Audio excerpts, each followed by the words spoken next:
Hello everyone, आप सभी का स्वागत है मेरे channel golden era fan fiction में। मैं आप सभी का दिल से स्वागत करती हूँ एंड उम्मीद है आप सभी को bond of dark silence story पसंद आ रही होगी। ये इसका अगला पार्ट है। मैं स्टार्ट कर रही हूँ पर मुझे नहीं पता कि इसका लास्ट है या नहीं। वो तो हमें लास्ट में ही पता चलेगा। तो हम बिना किसी देर के स्टार्ट करते हैं। एंड मैं आपको ज़्यादा पिछले पार्ट्स के बारे में नहीं बताऊंगी क्योंकि मैं वहीं से स्टार्ट करती हूँ जहाँ से मैंने छोड़ा था अगले पार्ट में। तो अगर आप सभी को ये स्टोरी समझ में ना आए तो आप सभी स्टार्टिंग से देखें। जो लोग न्यू हैं वो ज़रूर से चैनल को लाइक सब्सक्राइब और उसमें कमेंट करके बताएं कि आप सभी को स्टोरी कैसी लग रही है। तो चलिए बिना किसी देर के हम बॉन्ड ऑफ डार्क साइलेंस का अगला पार्ट स्टार्ट करते हैं। हमने देखा था कि वांगजी विंग को अपने प्राइवेट बीच पे ले गया था एंड वहाँ उन दोनों ने काफ़ी क्वालिटी टाइम स्पेंड किया था। साथ ही वांगजी ने विंग से ये बोला था कि वो अपनी पढ़ाई शुरू कर सकता है। तब विंग ने बहुत खुश होकर वांगजी को बताया था कि वो ग्राफिक डिज़ाइन करना चाहता है, जिसके लिए वांगजी ने हाँ बोल दिया था और ये भी बोला था कि कल से उसकी क्लासेस शुरू हो जाएंगी, जिससे विंग साहब बहुत ही ज़्यादा खुश हुआ था। तो चलिए अब हम इसके आगे का स्टार्ट करते हैं। अगले दिन से ही विंग की रूटीन पूरी तरीके से बदल गई थी। सुबह ब्रेकफास्ट उसके वांगजी के साथ होता था और वांगजी फिर ऑफिस चला जाता था और दोपहर को ट्यूटर आता था जो कि एक वुमेन थी। वो एक अच्छी टीचर थी। विंग पढ़ने लगा था। उसका मन अब लगा रहता था। शाम को वांगजी लौटता तो उसके लिए ढेर सारे गिफ्ट लाता और उनकी रातें बहुत ही ज़्यादा खूबसूरत होती। उनकी रातों में रोमांस और भी ज़्यादा गहरा होता जाता था। विंग अब कम डर महसूस कर रहा था वांगजी से। वहीं वांगजी का पॉसेसिवनेस होना उसे अब अच्छा लगने लगा था। विंग अब वांगजी की लाई हुई सभी गिफ्ट्स को एक्सेप्ट करता था। वांगजी ने जो जो भी विंग को दिया था, जैसे कि नेकलेस, ब्रेसलेट्स, रिंग, विंग सब चाव से पहनता था। ऐसा लग रहा था जैसे उन दोनों की जिंदगी बिल्कुल सही दिशा में चल रही है। लेकिन सब चीज़ हमेशा अच्छा हो ये ज़रूरी तो नहीं होता ना। और ठीक ऐसा ही हुआ। एक रात सब कुछ बदल गया। उस रात वांगजी देर से आया था। लगभग रात के 3 बजे थे। विंग सोया हुआ था और वांगजी ने कह दिया था कि वो लेट से आएगा। तुम सो जाना, मेरा इंतज़ार मत करना। इसी के कारण विंग ने वांगजी का इंतज़ार नहीं किया था और वो आराम से सो गया था। विंग सो ही रहा था कि तभी रूम का डोर ओपन हुआ, जिसकी आवाज़ से विंग जग गया। तभी विंग ने उस तरफ देखा तो वहाँ उसे कोई परछाई नज़र आई। तो विंग ने तुरंत ही रूम का जो लाइट्स है उसे ऑन किया। तो विंग ने देखा कि वांगजी वहाँ पर खड़ा हुआ है और उसके शर्ट पर लाल लाल धब्बे लगे हुए हैं। विंग जग गया। तब विंग ने महसूस किया कि खून की स्मेल आ रही है। विंग ने घबराते हुए वांगजी से पूछा, क्या हुआ है? तो वांगजी ने जवाब दिया, कुछ नहीं, एक दुश्मन ने गलती की थी जिसकी सज़ा उसे देकर आया हूँ। इतना कहकर वांगजी शावर लेने गया। विंग बेड पर बैठा वांगजी का इंतजार करता रह गया। वांगजी कुछ घंटों बाद वापस आया। वो सिर्फ तौलिए में लिपटा हुआ था। उसकी बॉडी पर एक नया चोट था, एक नया घाव। उसके कंधे पर चाकू के निशान थे। देखकर ऐसा लग रहा था कि किसी ने बहुत ब्रूटली वांगजी पर वार किया है। ये देखकर विंग रोने लगा था। तुम्हें चोट लगी है? इतना गहरा घाव?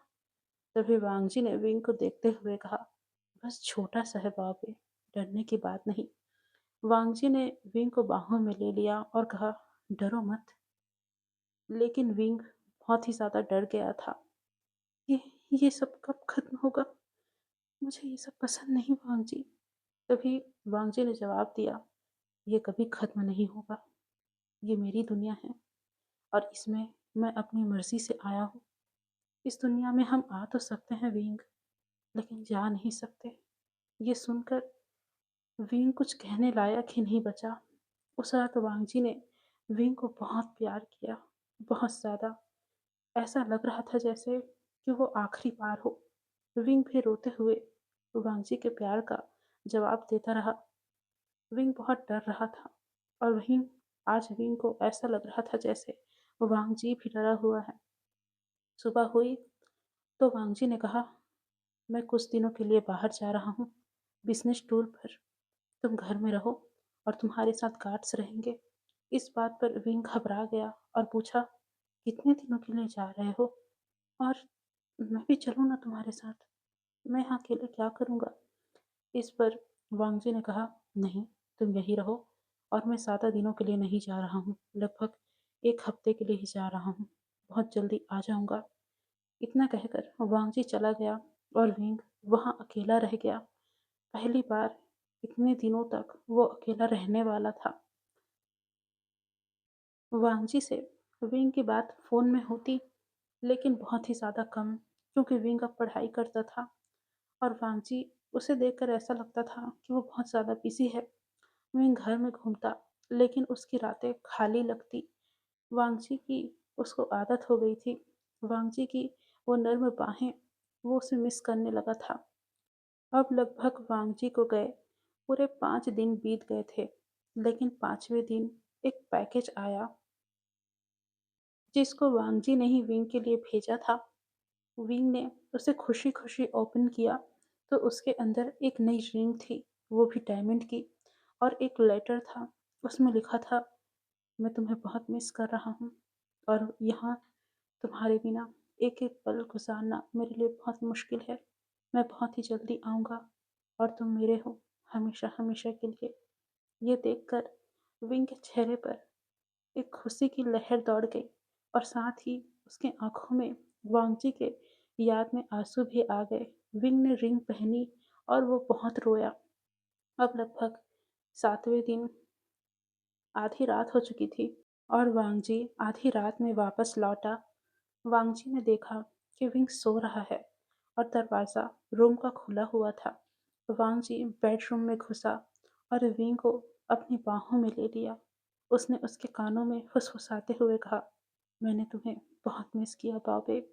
ये सुनकर विंग जाग गया और उसे कसकर पकड़ लिया और विंग ने भी कहा, मैंने भी तुम्हें बहुत मिस किया।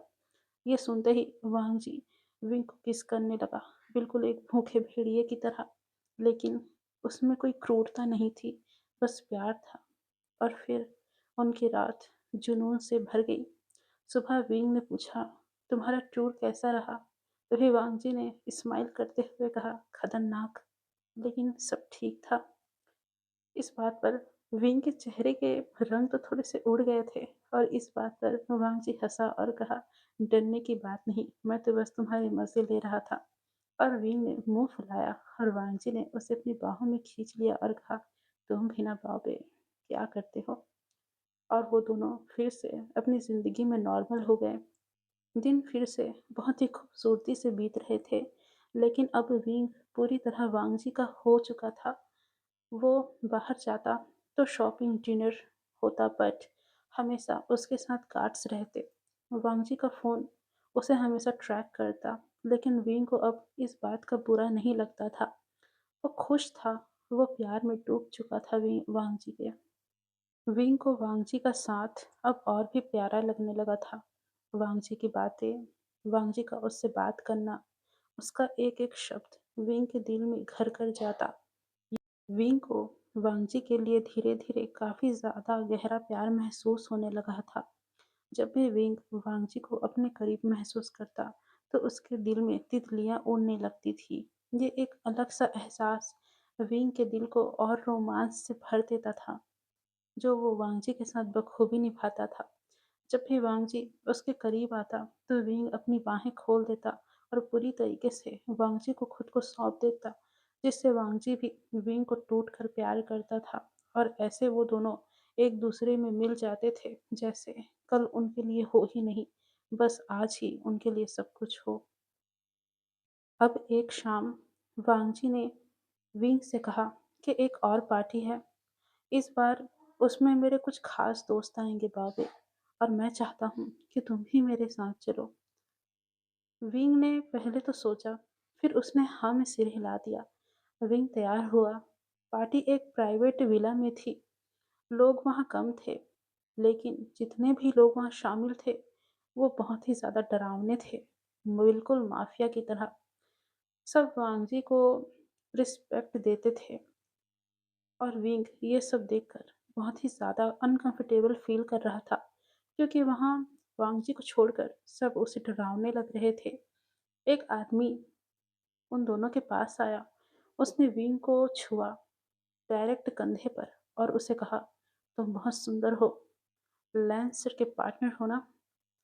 ये देखकर वांगजी की आंखें लाल हो गई और उसने उस आदमी का कॉलर पकड़ा और गुस्से में कहा, हाथ मत लगाना इससे।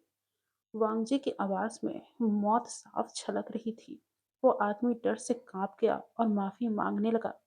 देखते ही देखते पार्टी खत्म हुई और पार्टी खत्म होने से पहले वांगजी विंग को घर ले गया था, क्योंकि वांगजी उस आदमी की हरकत से बहुत ही ज्यादा गुस्सा हो गया था।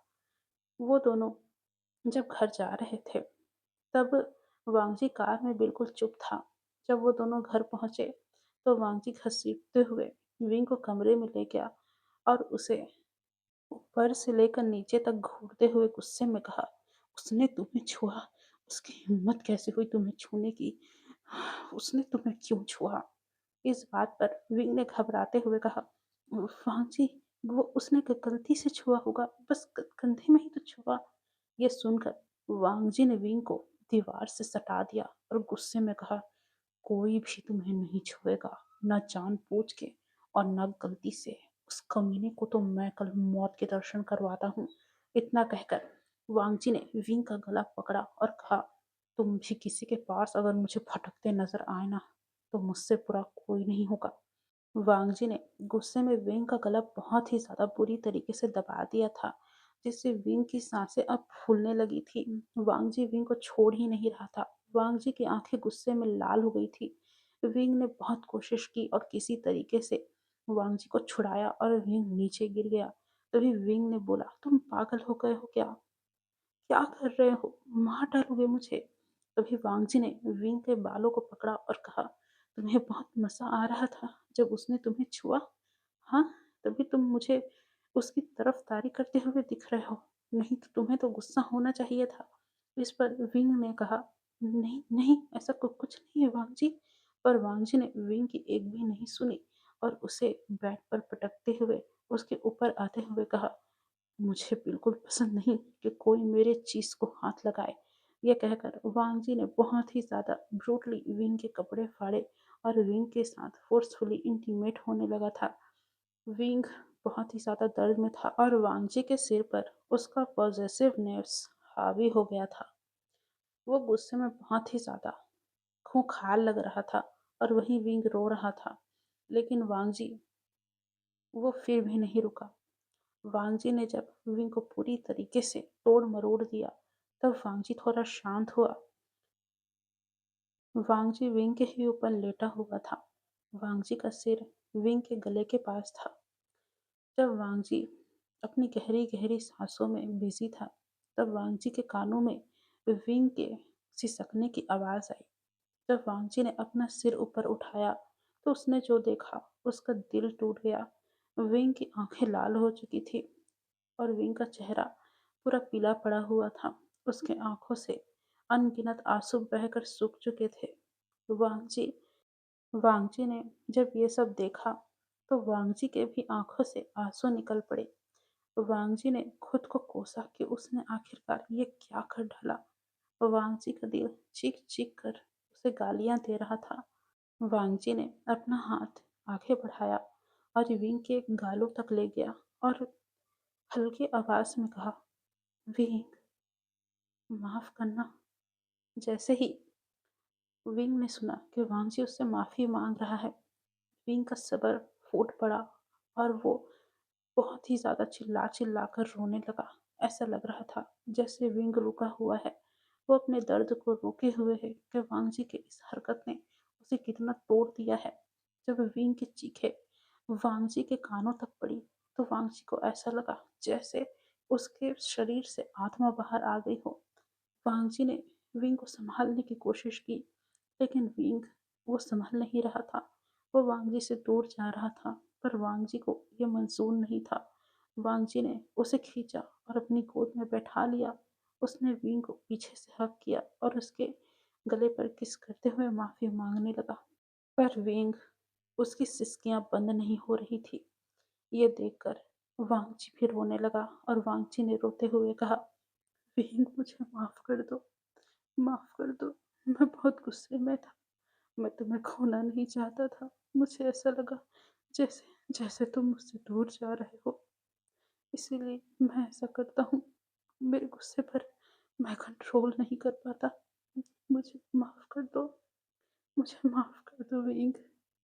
जब वांगजी रोया तो विंग की सिसकियां कम हुई, क्योंकि विंग ने पहली बार वांगजी को इस तरीके से रोते हुए सुना था।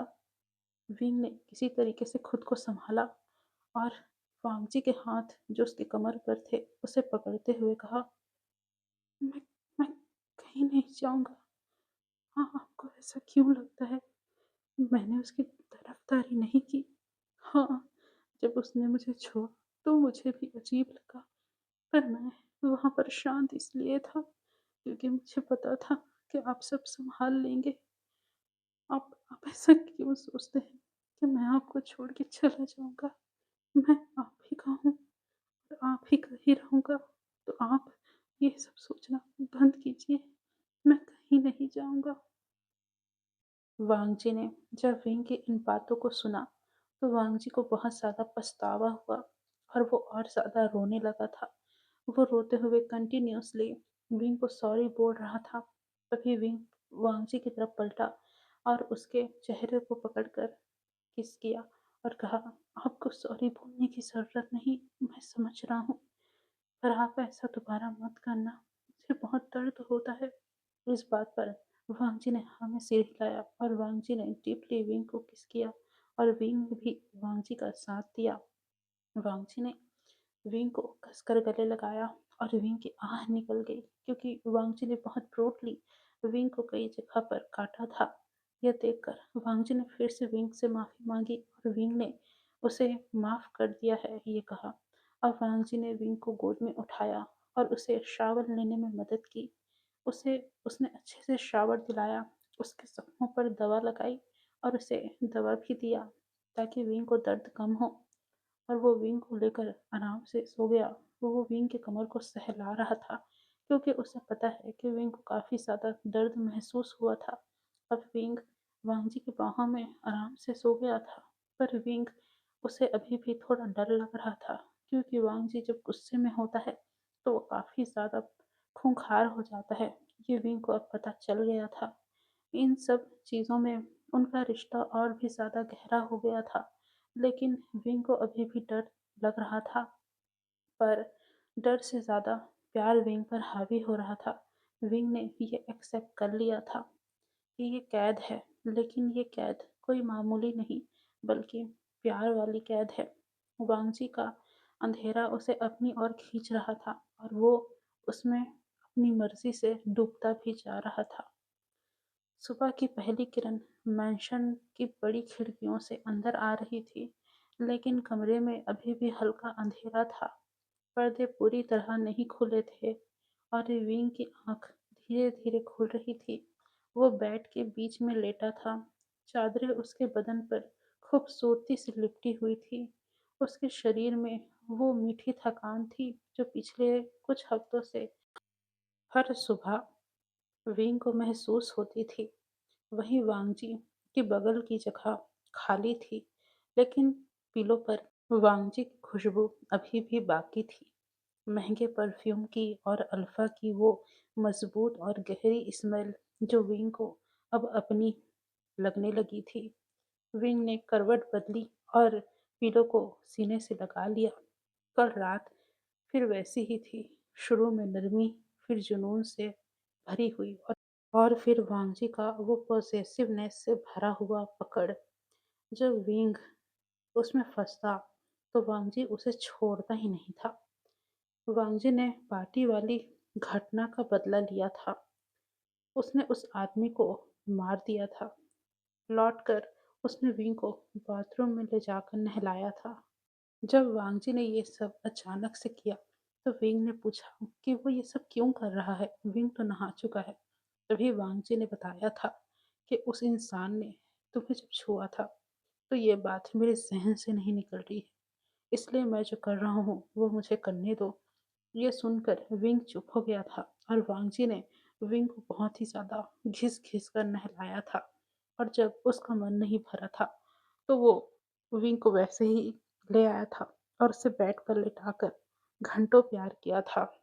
विंग ने इसका बिल्कुल भी विरोध नहीं किया था, क्योंकि वो जानता था कि अगर वांगजी को ये सब करने से उसे अच्छा महसूस होगा और वांगजी उस आदमी की बात को भूल जाएगा, तो ये विंग के लिए ही बेटर था।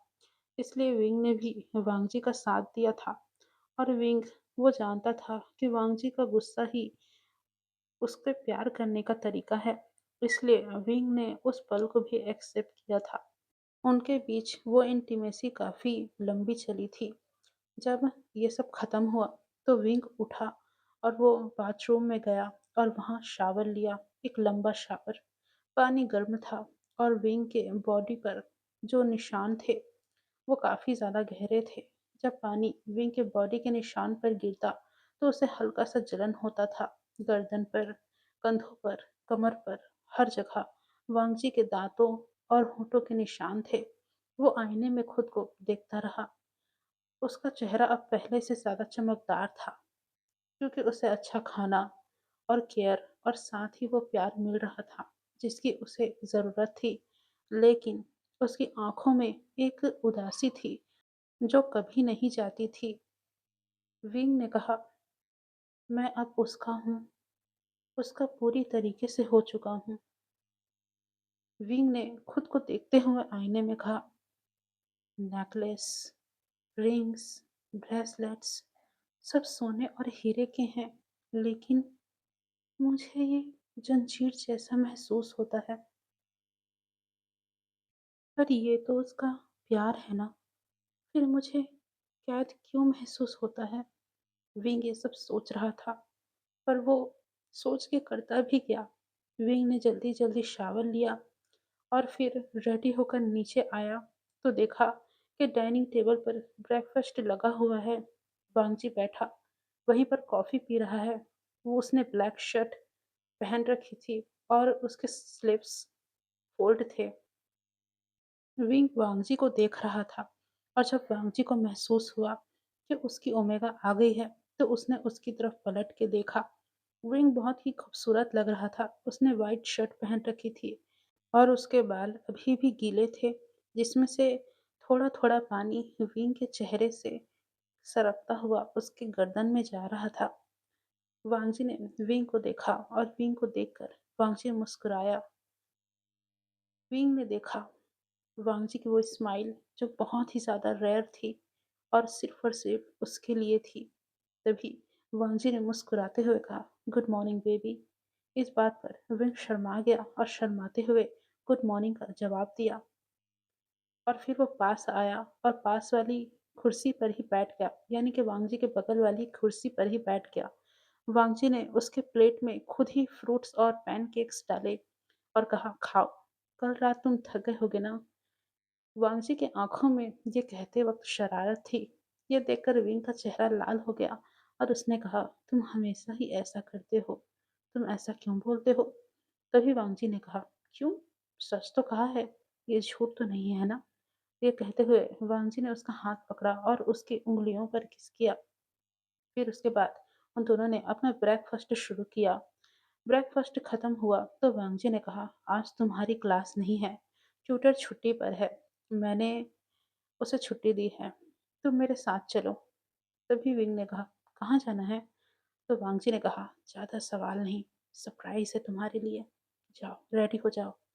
फिर वो दोनों तैयार हुए और विंग ने लाइट ब्लू शर्ट और वाइट पैंट पहने थे और वांगजी ने ब्लैक सूट।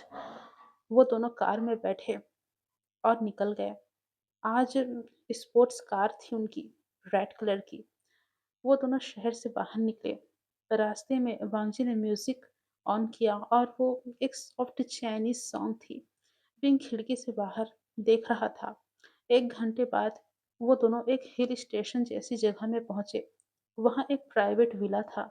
उस प्राइवेट विला के चारों तरफ खूबसूरत जंगल थे और ऊपर नीला आसमान। और वहीं एक बहुत ही बड़ा सुंदर सा विला था। लेकिन वो विला जिसमें वांगजी और विंग रहते थे उस मैंशन से छोटा था। वो बड़ा था लेकिन उस मैंशन से छोटा था। सिर्फ वो दोनों और कुछ स्टाफ ही वहां पर थे। ये देखकर विंग हैरान हो गया और हैरानी से कहा, ये जगह? तभी वांगजी ने कहा, मेरा है। कभी कभी यहाँ आता हूँ अकेले, लेकिन अब मेरे साथ तुम हो। ये कहकर वांगजी ने विंग के कमर को पकड़ लिया और उसे अंदर ले गया। विला में बड़ा सा लिविंग एरिया था। फायर प्लेस थे। ग्लास वॉल से बाहर का खूबसूरत व्यू दिखता था। ऊपर बेडरूम था। बड़ा सा बेड उस बेडरूम में था, बिल्कुल किंग साइज। खूबसूरत सी बालकनी थी। तभी वांगजी ने विंग को कमर से पकड़कर अपने सामने किया और उसकी पीठ को हल्का हल्का धक्का देते हुए बालकनी में ले गया। और जैसे ही विंग बालकनी में आया, वहां ठंडी हवा चल रही थी। और वांगची ने विंग को पीछे से गले लगाते हुए कहा, तुम्हें पसंद आया? विंग अपनी खूबसूरत आंखों से उस खूबसूरत नज़ारे को देख रहा था।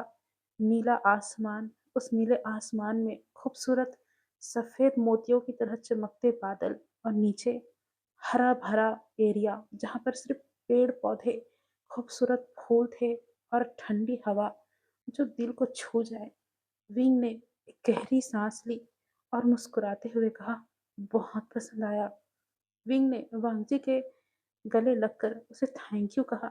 इस बात पर वांगजी बहुत खुश हो गया और उसके दोनों चिक्स पर किस किया। अब दोपहर में वो दोनों बाहर घूमने गए। जंगल में वॉक करने के लिए गए थे वो दोनों। वांगजी ने विंग का हाथ 1 मिनट के लिए भी नहीं छोड़ा था। रास्ते में उन्हें एक छोटा सा झरना भी मिला था। वहां वो दोनों बैठे और वांगजी ने विंग को अपनी गोद में बैठाया था और कहा था, तुम्हें यहाँ लाकर मैंने सही फैसला किया।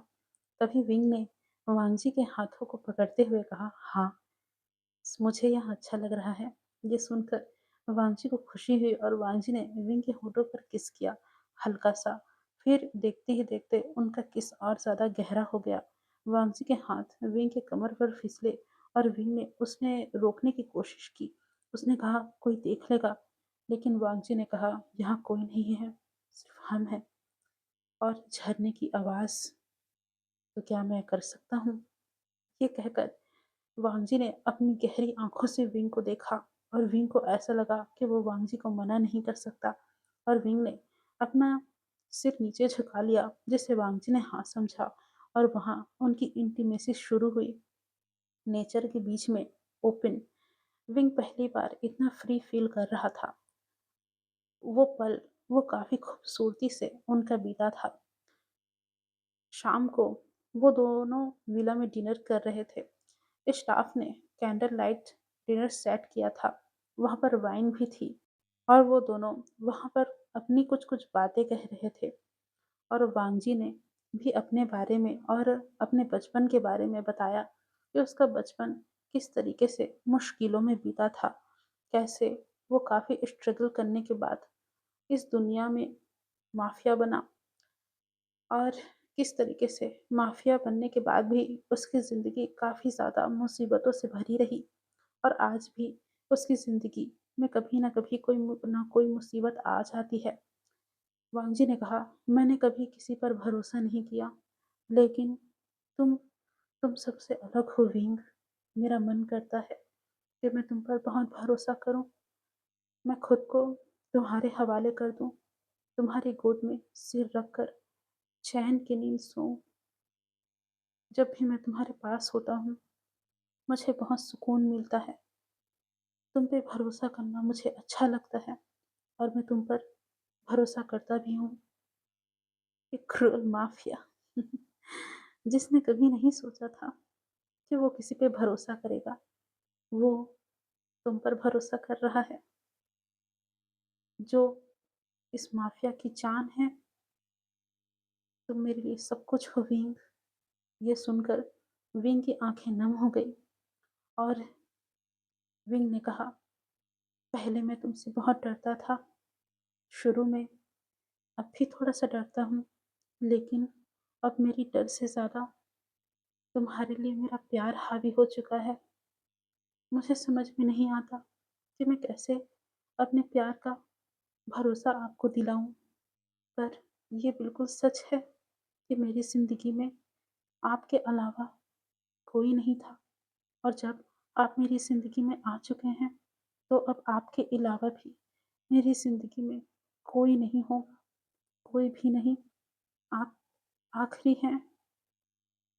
मैंने अपनी ज़िंदगी आपके नाम कर दी है, अपना सब कुछ आपको ही सौंप दिया है। अब आपका फैसला है कि आप मेरे साथ क्या करते हैं। ये कहकर विंग ने अपनी नज़रें नीचे कर ली और वांगजी, उसने उसके हाथ में जो वाइन था उसे पूरा फिनिश किया। वांगजी के आंखों में हल्का सा आंसू था जो शायद विंग ने नहीं देखा। वांगजी उठा और विंग को गोद में ले लिया और उसे बेडरूम ले गया। उस रात वो रात बहुत ही ज़्यादा लंबी थी। उस रात में प्यार थी, जुनून था, सब कुछ था।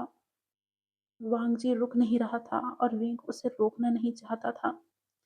दोनों ने एक दूसरे से खुलकर अपना प्यार कन्फेस कर दिया था। वांगजी विंग को पूरी तरीके से हासिल कर चुका था और विंग भी अपने दिल से वांगजी को एक्सेप्ट कर चुका था।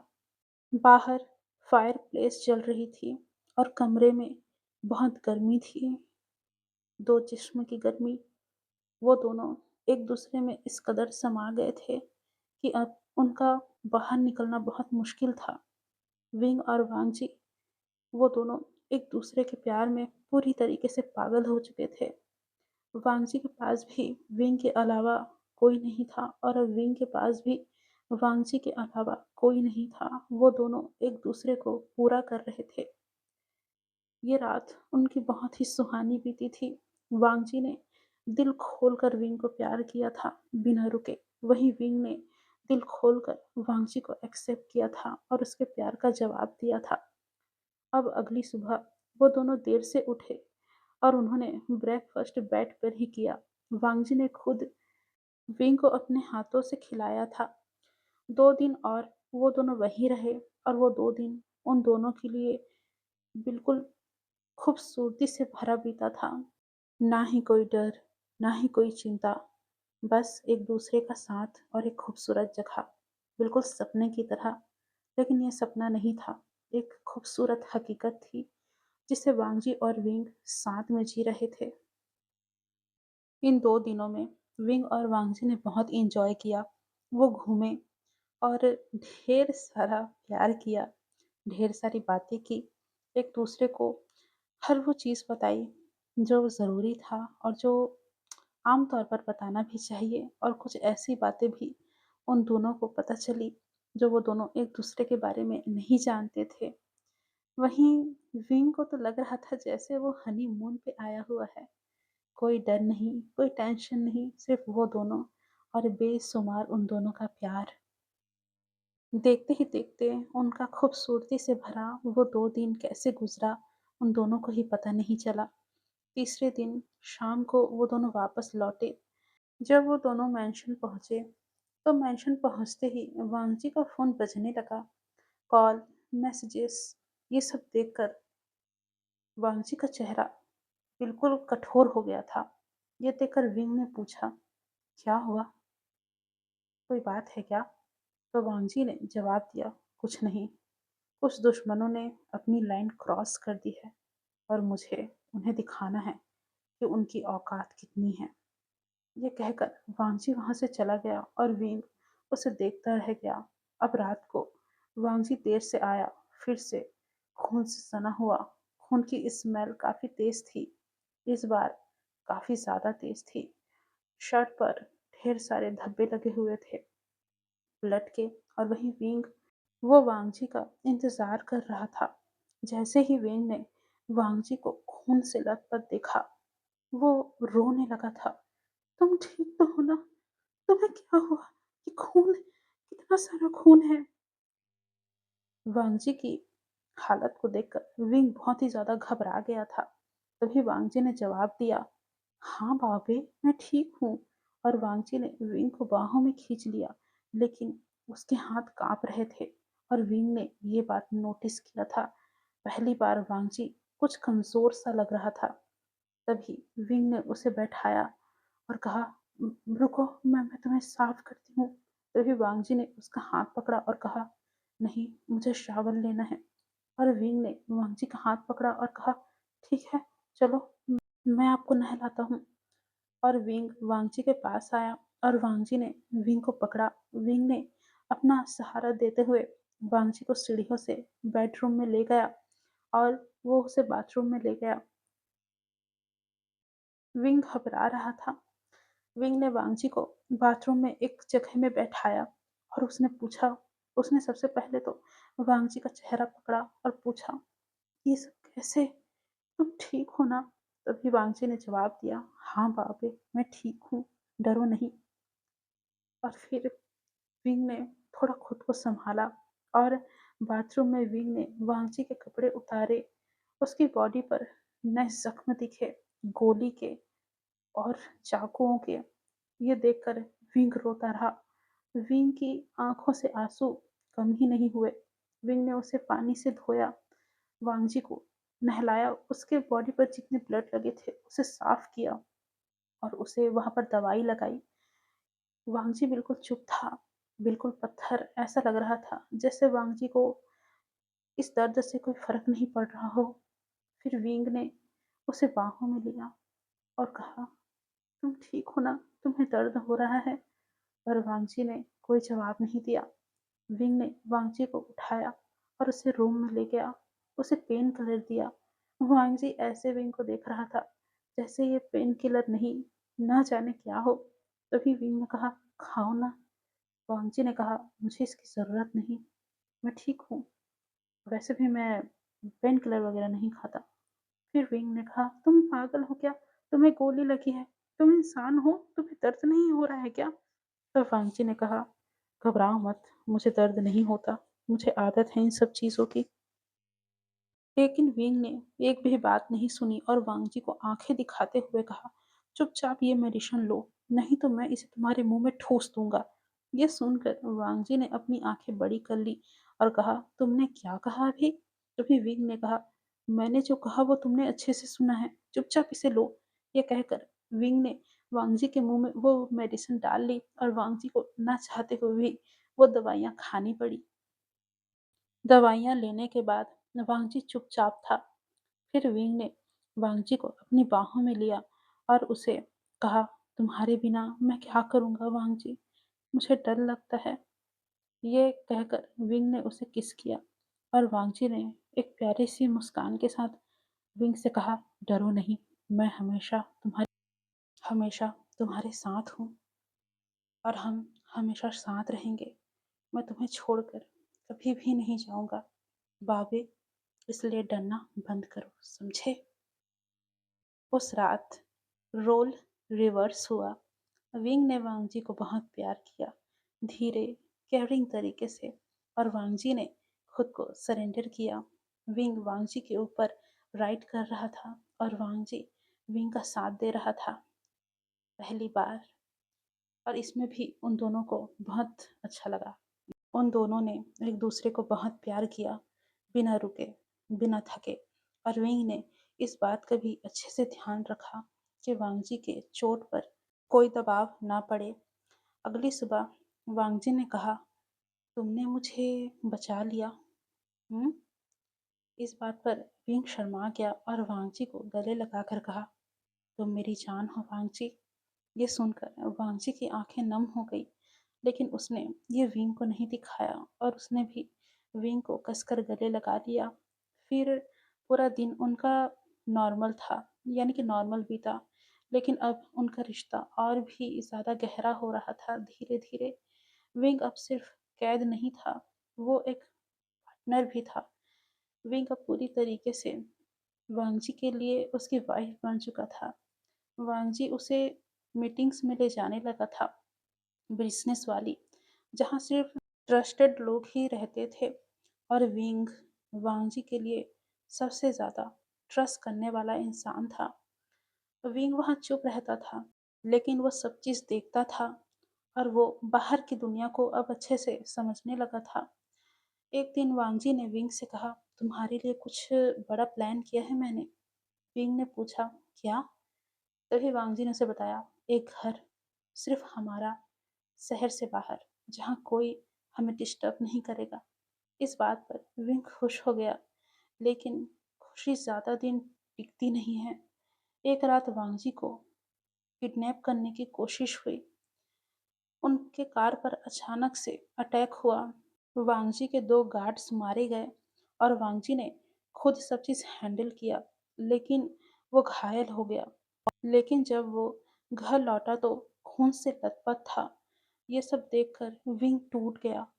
वो पूरी रात जगकर वांगजी की सेवा करने लगा, उसकी देखभाल करने लगा।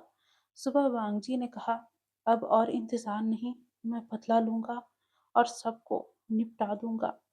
विंग डरा हुआ था, लेकिन उसने उसने कुछ कहा नहीं। आखिरकार वो इसमें कह भी क्या सकता है, सिर्फ इतना कि तुम सही सलामत रहना। और ये उसकी आंखों से छलक रहा था कि वो वांगजी से ये कह रहा था कि बस तुम सही सलामत रहना। और वांगजी ये समझ भी रहा था। अगले 3 दिन वांगजी बाहर रहा था और खबरें आ रही थी कि शहर में गैंग वॉर हुआ है और इसमें कई लोग मारे गए हैं। विंग जैसे ही ये सब न्यूज़ सुनता, वो डर से कांपने लगता था। बार बार रह रहकर विंग को वांगची का ख्याल आता। विंग डर से सोचने लगता कि वो कैसा होगा। वो जख्मी था, क्या वो ठीक होगा? क्या उसने सभी को मार दिया होगा? मेरा वांगची कैसा होगा? विंग ये सोचता रहता था। और चौथे दिन वांगची लौटा, थका हुआ, लेकिन जीत के साथ। उसने सब कुछ अपने अंडर कर लिया था। विंग ने उसे देखा और वांगजी ने जब देखा कि उसका ओमेगा उसे देख रहा है डरा हुआ, तो वांगजी ने अपनी बाहें फैलाई और मुस्कुरा कर कहा, सब खत्म हो गया, अब किसी से डरने की जरूरत नहीं। ये सुनकर विंग मुस्कुराया और दौड़कर वांगजी के गले लग गया और कहा, मुझे छोड़कर मत जाना, मैं तुम्हारे बिना नहीं जी सकता, मुझे छोड़कर कभी मत जाना वांगजी। और वांगजी ने मुस्कुराकर कहा, नहीं बाबे, मैं तुम्हें छोड़कर कभी नहीं जाऊंगा, कभी भी नहीं। उस रात वांगजी ने विंग को रिंग पहनाई और विंग को प्रपोज करते हुए शादी के लिए पूछा। वांगजी ने बहुत ही प्यारे तरीके से विंग को गले लगाया और उसकी ठुड्डी को अपनी तरफ मोड़ते हुए पूछा, तुम मुझसे शादी करोगे बाबे? ये सुनकर विंग ने रोते हुए हाँ कह दिया था, क्योंकि विंग ने नहीं सोचा था कि वांगजी उससे शादी करेगा। हाँ, उसे पता था कि वांगजी उससे प्यार करता है, वो दोनों हस्बैंड वाइफ की तरह रहते हैं। पर विंग ने सोचा नहीं था कि वांगजी उसे शादी के लिए प्रपोज कर देगा। पर वांगजी ने ये किया और विंग इससे बहुत ही ज़्यादा खुश हो गया।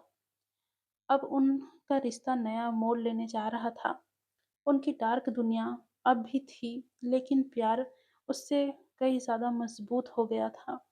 विंग अब भागना नहीं चाहता था वांगजी से। वो वांगजी का दिल था और दिल से, बॉडी से, सोल से वो सिर्फ वांगजी का ही हो गया था और वांगजी विंग का था हमेशा के लिए।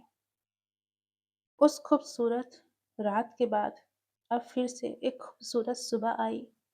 सुबह की धूप मैंशन की बालकनी में आकर रुक गई थी। विंग खिड़की के पास खड़ा था। उसके हाथ में वो एंगेजमेंट रिंग थी जो वो उसे घुमा घुमा के देख रहा था। वो डायमंड की थी और बहुत ही खूबसूरती से चमक रही थी। लेकिन विंग की आंखों में एक अजीब सी चमक थी, उस डायमंड से भी ज्यादा खुशी की और डर की और कुछ अनजाने ख्यालों की। कल रात वांगजी ने उसे रिंग पहनाई थी, घुटनों के बल बैठकर, जैसे कोई रोमांटिक मूवी का सीन हो। लेकिन वो घुटने किसी राजकुमार के नहीं, एक माफिया डॉन के थे। मुझसे शादी करोगे? वांगजी की आवाज अभी भी उसके कानों में गूंज रही थी। विंग ने हाँ कह दिया था, रोते हुए, क्योंकि उसके पास ना कहने का ऑप्शन ही नहीं था। लेकिन अब सुबह की रोशनी में वो सच हो रहा था। यह शादी प्यार की होगी या कैद की? विंग सोच रहा था। वांगजी अभी भी सो रहा था बेड पर। उसकी सांसें नॉर्मल थी, चेहरा शांत था, लेकिन विंग जानता था कि ये शांति झूठी है। उसके अंदर हमेशा एक तूफान चलता रहता था। विंग धीरे से उसके पास गया, उसके बालों में अपनी उंगलियां फिराई और वांगजी की आंख खुल गई। क्या हुआ? वांगजी ने कहा। वांगजी की आवाज नर्म थी। तभी विंग ने मुस्कुराकर कहा, कुछ नहीं, बस तुम्हें देख रहा था। वांगजी ने उसे खींचकर अपनी बाहों में ले लिया और कहा, अब मैं उठ गया हूँ, तो आओ फिर से हम सोते हैं। लेकिन सोना कहाँ था? ये कहकर वांगजी ने विंग को किस करना शुरू कर दिया था, माथे से लेकर पूरे चेहरे पर और फिर होठों पर, धीरे धीरे गहरा। और विंग की सांसें तेज हो गई थी। सुबह सुबह उसने इस चीज का विरोध किया, लेकिन कमजोरी से, क्योंकि वांगजी के सामने उस वो हमेशा ही अक्सर कमजोर पड़ जाता था। और वहीं वांगजी ने मुस्कुरा कर कहा, क्यों नहीं, तो मेरी होने वाली वाइफ हो तो ये तो जरूरी है ना। और फिर वांगजी टूट पड़ा और विंग बस मना करता रह गया। सुबह की वो इंटीमेसी काफी लंबी चली। वो नरमी से शुरू हुई और जुनून में खत्म हुई। वांगजी ने विंग के हर हिस्से को छुआ, जैसे अपना हक जमा रहा हो, और विंग ने भी उसका जवाब दिया, जैसे वो भी वांगजी पे हक जमा रहा था। अब वो डर नहीं रहा था, बस उसके दिल में प्यार था। बाद में दोनों ने शावर लिया साथ में। वो दोनों बाथटब में बैठे हुए थे और विंग झाग से खेल रहा था। वहीं वांगजी ने विंग की पीठ सहलाई और विंग ने पूछा, शादी कब करनी है? जितनी जल्दी उतना अच्छा, वांगजी ने कहा। मैं नहीं चाहता कोई देरी हो। विंग ने पूछा, क्यों? तभी वांगजी ने जवाब दिया, क्योंकि अब तुम्हें दुनिया को बताना है कि तुम मेरे हो। यह कहते वक्त वांगजी की आंखों में वो पॉजेसिवनेस की चमक काफी ज्यादा दिख रही थी, जो विंग अच्छे से समझ रहा था। दोनों ने शावर अच्छे से लिया और नीचे ब्रेकफास्ट पर दोनों बैठे थे। वांगजी ने प्लानिंग शुरू कर दी थी।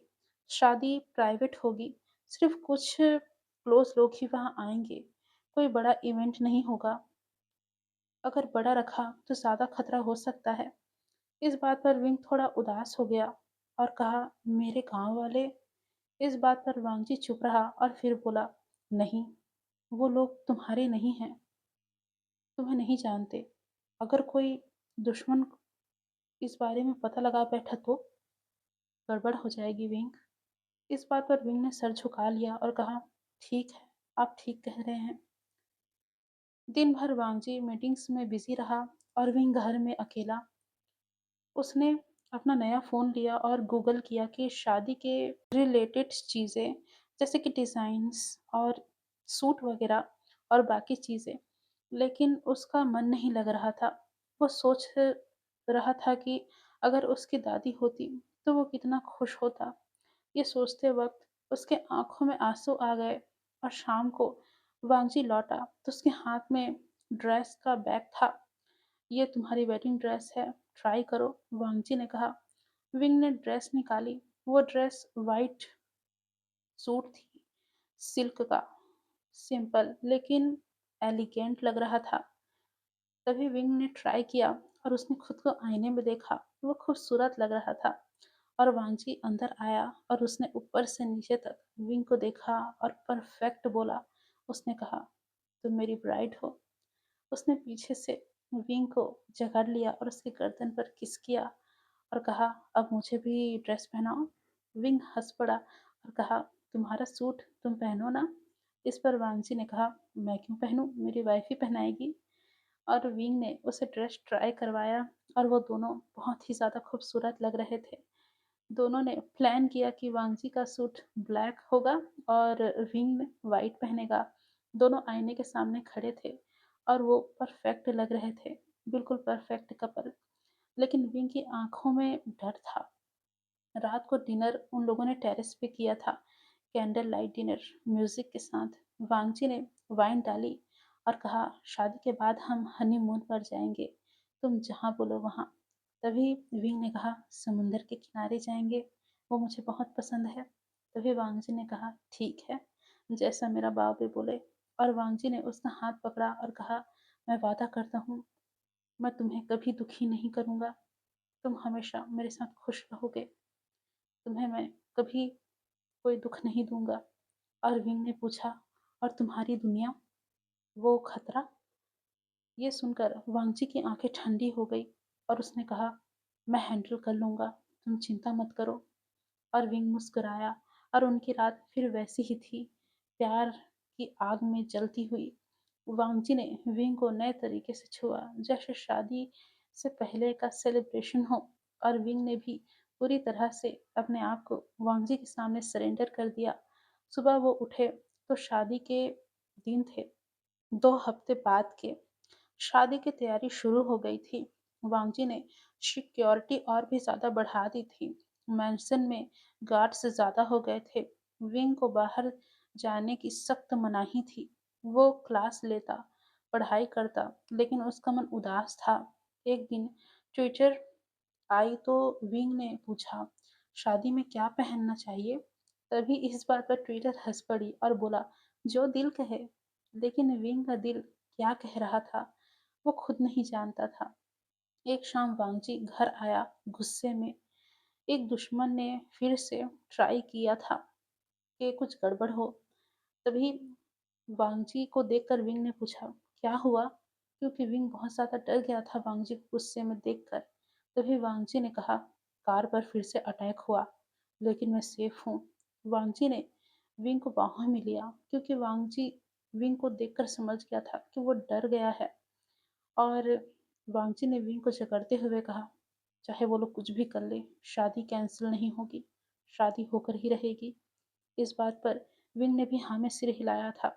उस रात वांगजी ने विंग को बहुत ही टाइटली होल्ड किया था और इंटीमेसी में उसका गुस्सा थोड़ा छलक भी रहा था, जैसे वो अपना डर निकाल रहा हो। विंग वो रोता रहा था क्योंकि उसे दर्द भी हो रहा था, लेकिन प्यार भी वो कर रहा था। वो वांगजी को मना नहीं कर सकता था, क्योंकि वांगजी करना चाहता था। अगले दिन वांगजी ने कहा, तुम्हें एक बॉडीगार्ड मिलेगा, हर समय वो तुम्हारे साथ रहेगा। मैं नहीं चाहता कि मेरे दुश्मन तुम्हारे साथ कुछ करे। इस बात पर विंग ने मना किया था कि मुझे नहीं चाहिए, मुझे कैद महसूस होता है। तभी वांगजी ने जवाब दिया था, ये कैद नहीं है, प्रोटेक्शन है, तुम मेरी बात को समझो। और विंग ने हाँ में सिर हिला दिया था, क्योंकि विंग का कुछ नहीं चल सकता वांगजी के सामने। वांगजी ने कह दिया सो कह दिया। शादी का दिन देखते ही देखते करीब आया। वांगजी ने एक छोटा सा चैपल बुक किया। वो प्राइवेट था और उसमें मेहमान सिर्फ 10 से 15 ही थे, और वो सभी वांगजी के ट्रस्टेड मेंबर्स थे। विंग की तरफ से कोई भी नहीं था। इस बात से विंग उदास था, लेकिन वांगजी ने उसे खुश करने की कोशिश की, गिफ्ट से, डेट से, घर से। एक रात छत पर वो दोनों डांस कर रहे थे। स्लो म्यूजिक चल रहा था। वांगजी ने विंग को लीड किया कि तुम इस तरीके से डांस करो। और डांस करते वक्त वांगजी ने विंग से कहा, तुम मेरी जिंदगी हो और मेरी जिंदगी उदास हो, ये मुझे पसंद नहीं। उस पर विंग ने वांगजी के सीने पर अपना सिर रखते हुए कहा, मैं समझ रहा हूँ और मैं कोशिश कर रहा हूँ, बस मुझे थोड़ा टाइम दो। और वांगजी ने विंग के सिर पर हाथ रखते हुए कहा, तुम्हारे पास टाइम है, बस उदास मत रहो बाबे, मुझे अच्छा नहीं लगता। इस बात पर विंग ने भी हाँ में सिर हिलाया। शादी वाले दिन, यानी कि शादी वाले दिन की सुबह वो दोनों उठे। विंग तैयार हुआ, थोड़ा बहुत मेकअप किया, हेयर ड्रेस सब ठीक किया, और वांगजी दूसरे कमरे में तैयार हो रहा था। वो दोनों रेडी हुए और कार में बैठकर चैपल की तरफ निकल गए। रास्ते में वांगजी ने विंग का हाथ पकड़ा और कहा, नर्वस हो? तभी वांगजी ने, यानी कि विंग ने हाँ कहा, और वांगजी ने मुस्कुराते हुए कहा, डरो मत, मैं हूं ना। और विंग ने भी मुस्कुराकर हाँ में जवाब दिया। वो दोनों चैपल पहुंचे। वो चैपल ज्यादा बड़ा नहीं था, छोटा सा था, सुंदर, फूलों से सजा हुआ। वहां प्रिस्ट उन दोनों का इंतजार कर रहे थे, और वांगजी ने जिन 10 से 15 मेहमानों को बुलाया था वो वहां बैठे हुए थे। वांगजी पहले गया और फिर विंग की एंट्री हुई। जब विंग की एंट्री हुई तब म्यूजिक बजा, सभी ने तालियां बजाई। वांगजी की आंखों में आंसू आ गए थे ये सब देखकर, पहली बार खुशी के आंसू। वो उसने अपने आंसू को संभाला किसी तरीके से। विंग वांगजी के पास आया और वो दोनों एक दूसरे को देखकर स्माइल कर रहे थे। उन दोनों ने रिंग बदली और प्रिस्ट ने उन दोनों को अपने अपने प्रॉमिसेस लेने के लिए कहे। तभी वांगजी ने बड़े ही प्यार से कहा, मैं तुमसे बहुत प्यार करता हूँ और हमेशा करता रहूंगा। वांगजी के आंखों में उसका प्यार छलक रहा था और वांगजी ने ये कहते हुए बहुत ही खूबसूरती के साथ और प्यार से विंग को रिंग पहनाई। और विंग ये सब सुनकर बहुत खुश हो गया था। उसके भी आंखों में आंसू थे क्योंकि उसने सोचा नहीं था कि उसे वांगजी जैसा हस्बैंड मिलेगा। और फिर विंग ने भी वांगजी को रिंग पहनाई और उन दोनों ने किस किया, लंबा और पैशनेट किस। शादी उन दोनों की कंप्लीट हुई और शादी के बाद रिसेप्शन उन दोनों ने मेंशन में दिया था। रिसेप्शन पार्टी मेंशन में थी, डांस हुआ वहाँ, केक कटिंग हुई और विंग बहुत खुश लग रहा था। लेकिन रात को एक फ़ोन आया और उस फ़ोन ने वांगजी का चेहरा बदल दिया। क्या हुआ? विंग ने कहा। और वांगजी ने कहा, एक थ्रेट, कोई शादी के बारे में जान गया है। रात हनीमून की बजाय सिक्योरिटी मीटिंग में बीती थी वांगजी की। विंग अकेला ही बेड पर था उस रात। वांगजी जब आया तो सुबह हो गई थी और उसने विंग को देखकर सॉरी बोला। इस पर विंग ने कहा, इसमें आपकी कोई गलती नहीं, मैं समझ रहा हूँ। तभी वांगजी ने कहा, ये हमारे लिए बहुत खास था। I am sorry wing, honeymoon postpone हो गया। इस बात पर विंग रोने लगा था और कहा, कब तक ऐसा चलेगा? तभी वांगजी ने उसे बाहों में लिया और कहा, ये सब जल्दी खत्म करूंगा मैं। और विंग ने भी उसे अपने बाहों में जकड़ लिया था। अगले दिन वांगजी बाहर गया। शाम को खबर आई, एक ब्लास्ट हुआ है वांगची की कार में। ये सुनकर विंग का दिल रुक सा गया। वो रोता हुआ इधर उधर आवाज लगा रहा था, लेकिन वांगची वो बिल्कुल सेफ था। वो दूसरी कार में था। जब वो घर लौटा तो विंग ने दौड़कर उसे गले से लगा लिया और कहा, मत जाओ कहीं, तुम मत जाओ कहीं, तुम यहीं रहो मेरे साथ। और वांगची ने कहा, अब मैं यही हूँ और मैं ही सब खत्म करूंगा। तुम चिंता मत करो, मुझे ही सब खत्म करना पड़ेगा, समझे? शांत रहो। उस रात प्यार नहीं था, सिर्फ होल्डिंग थी। वांगजी ने विंग को संभाला था और विंग ने वांगजी को। विंग काफी डरा हुआ था और वांगजी एक मिनट के लिए भी विंग को नहीं छोड़ रहा था। विंग जब सोया तब वांगजी की बाहों में वो इस तरीके से समा के सोया हुआ था कि जैसे उसे डर था कि वो हट जाएगा तो वांगजी उससे कहीं दूर चला जाएगा। लेकिन सपने में वो डर रहा था, उसे बुरे बुरे सपने आ रहे थे जिससे वांगजी की भी नींद खुल रही थी और वो बार बार विंग को पैट कर करके सुला रहा था। अगले कुछ दिन उन दोनों के टेंशन में ही बीते थे।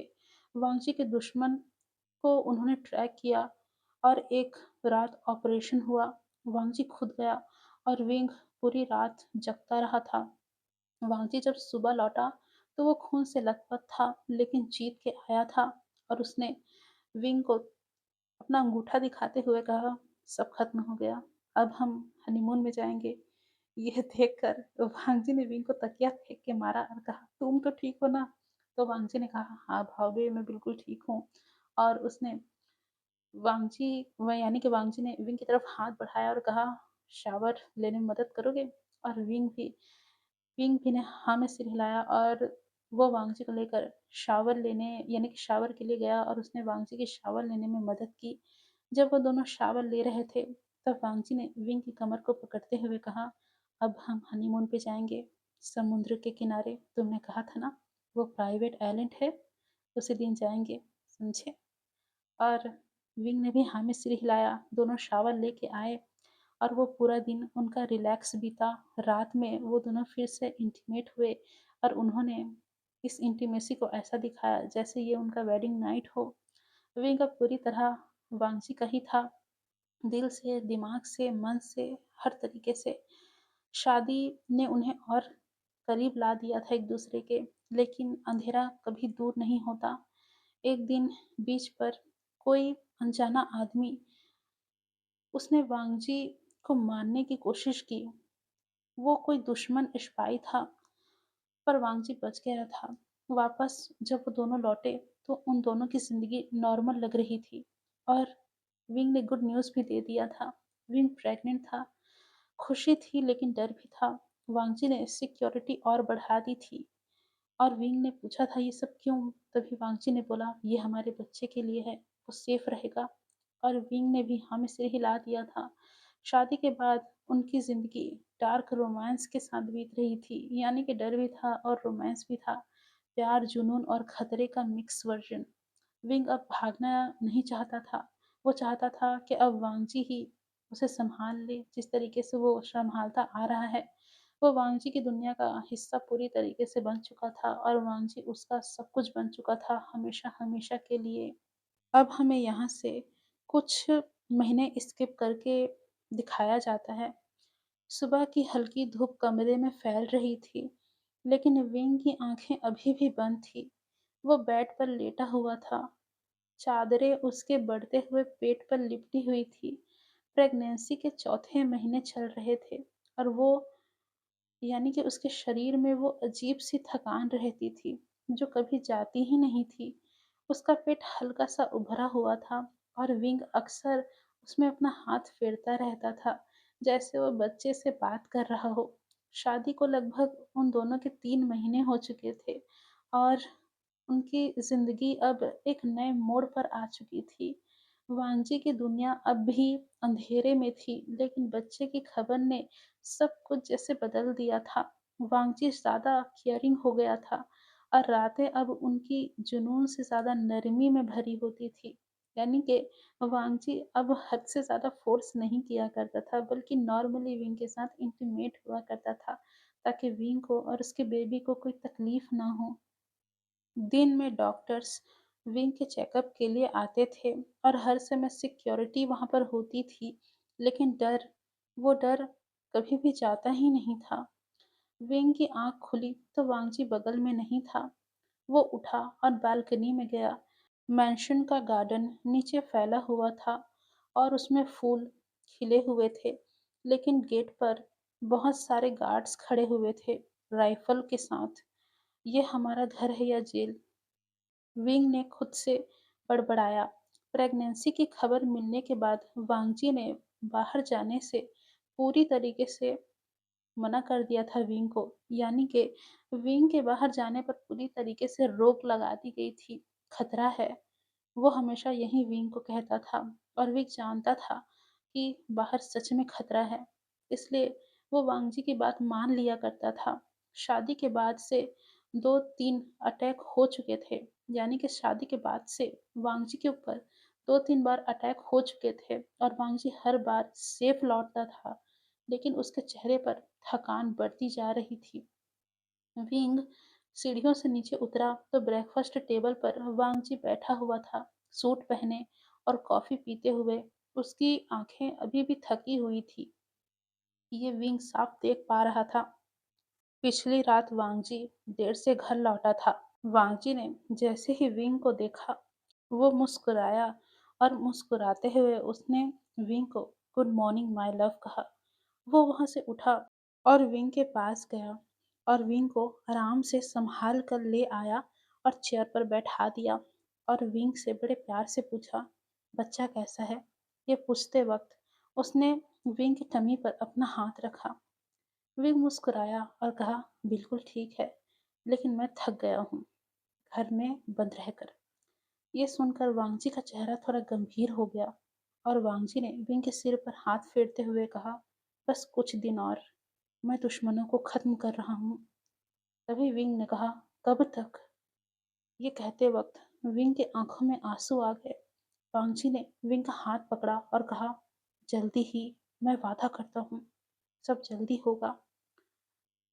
और वांगजी ने विंग की आंखों से आंसुओं को पूछा, क्योंकि विंग अब प्रेगनेंसी में था, तो विंग के जो इमोशन होते हैं वो उसे कंट्रोल नहीं कर पाता और ज़्यादातर वो रोता ही रहता है। यानी कि जब भी उसे ऐसी-वैसी खबर मिलती है, वो रोने लगता है और इस बात से वांगजी भी अनजान नहीं था और वांगजी उसे हमेशा सँभाला करता था। अब वो दोनों अपना ब्रेकफ़ास्ट कर रहे थे। खाना खाते वक़्त वांगजी ने विंग को बताया, आज डॉक्टर आएँगे चेकअप के लिए। इस बात पर विंग ने सिर हिलाया और वो अब आदत डाल चुका था इन सब का। हर हफ्ते उसका चेकअप, दवाइयाँ, डाइट सब कुछ अच्छे से होता था। वांगजी कुछ भी रिस्क नहीं लेना चाहता था। उन दोनों का ब्रेकफ़ास्ट खत्म हुआ तो वांगजी ऑफ़िस जाने लगा। जाते-जाते उसने विंग को किस किया, उसके होठों पर, फिर पेट पर और उसने जाते वक़्त कहा, टेक केयर, ध्यान रखना, मैं शाम को जल्दी आ जाऊँगा। और विंग ने हाँ में सिर हिलाया और विंग वहाँ अकेला रह गया। कुछ देर बाद विंग लाइब्रेरी में गया और उसने किताबें पढ़ने की कोशिश की। वो किताबें थी प्रेगनेंसी के बारे में, लेकिन उसका मन इन सब में लग नहीं रहा था। फिर उसने अपना फ़ोन लिया और वांगजी को मैसेज किया। उसने लिखा, मिस यू, और वहाँ से तुरंत ही रिप्लाई आया, मी टू। इस बात पर विंग मुस्कुराया। शादी के बाद वांगजी बदल गया था। वो ज़्यादा एक्स्ट्रा पॉसेसिव हो गया था और ज़्यादा केयरिंग हो गया था, लेकिन माफ़िया वाला चेहरा अभी भी वो उसके चेहरे पर था। रातें अब भी उन दोनों की गर्म होती थी, लेकिन अब वो बच्चा यानी कि अब वो प्यार बच्चे के लिए भी था। वांगजी अक्सर पेट पर कान लगाकर सुनता था। बेटा है या बेटी? वो पूछता था और इस बात पर विंग हँस देता था। वो बोलता था जो भी है तुम्हारा ही है और वांगजी भी ये एक्सेप्ट करता था। दोपहर को डॉक्टर आए। वो प्राइवेट थे, वांगजी के ट्रस्टेड थे। उन्होंने चेकअप किया, अल्ट्रासाउंड, ब्लड टेस्ट सब नॉर्मल था। बच्चा बिल्कुल हेल्दी था, डॉक्टर ने कहा।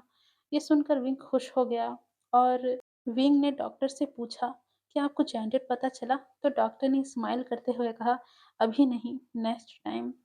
इस बात पर विंग थोड़ा उदास हो गया तो डॉक्टर ने कहा, बच्चे इन सब में टाइम लगता है तो उदास मत हो, बहुत ही जल्दी पता चल जाएगा।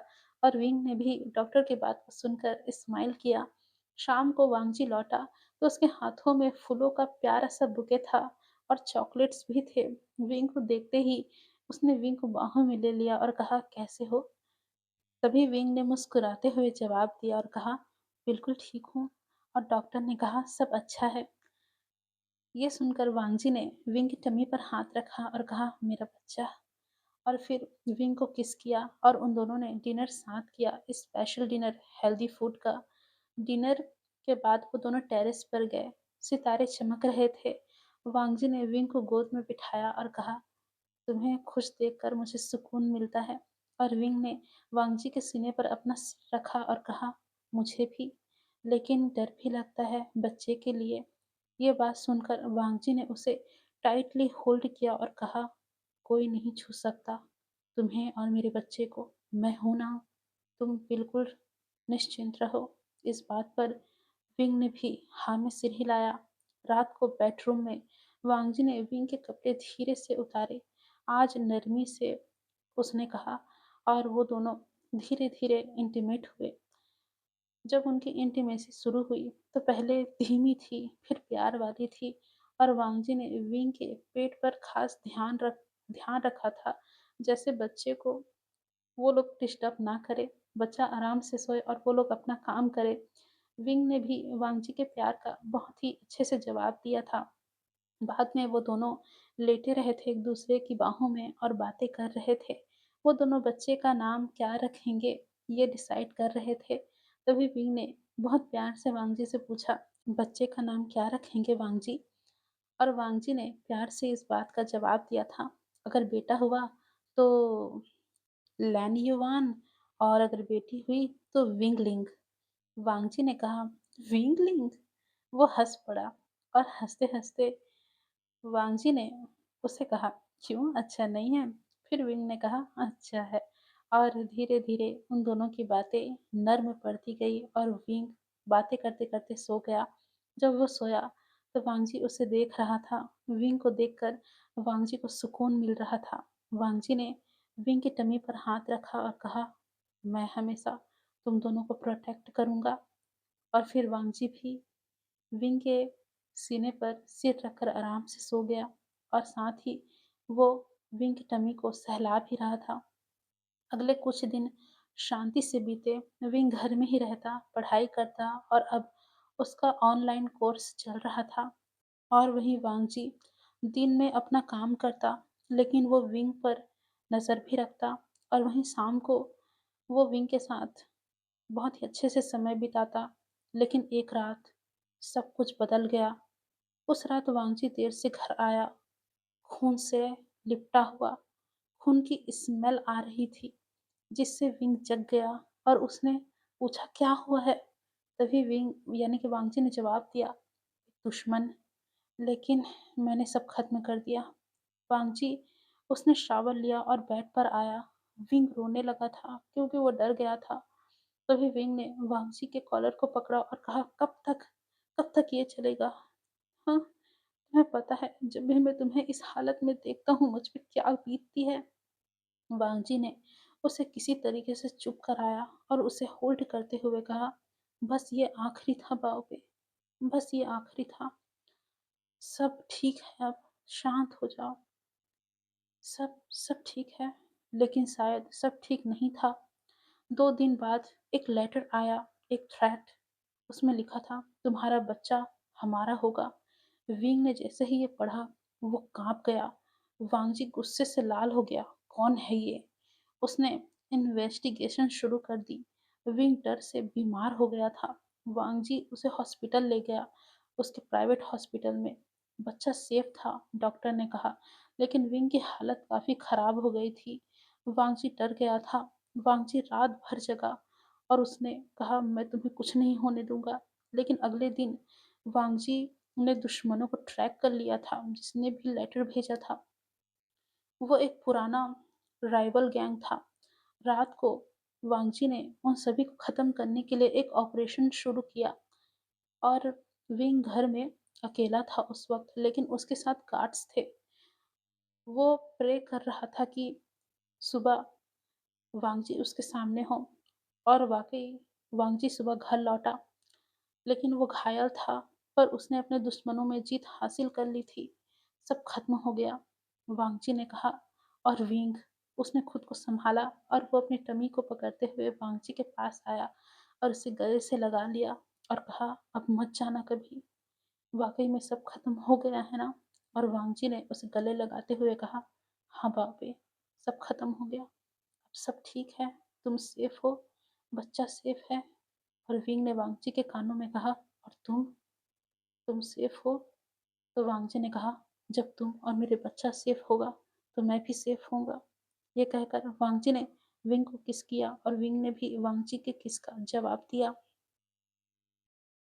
अभी इस ऑपरेशन के बाद, यानी कि जो वांगजी ने अपने दुश्मनों को ख़त्म किया, उस ऑपरेशन के बाद उन दोनों की ज़िंदगी थोड़ी नॉर्मल हुई। अब प्रेगनेंसी के छठे महीने में विंग था। उसमें अल्ट्रासाउंड किया गया तो पता चला कि उन दोनों को बेटा होने वाला है, यानी कि बेबी बॉय। ये सुनकर वांगजी बहुत ज़्यादा खुश हो गया था।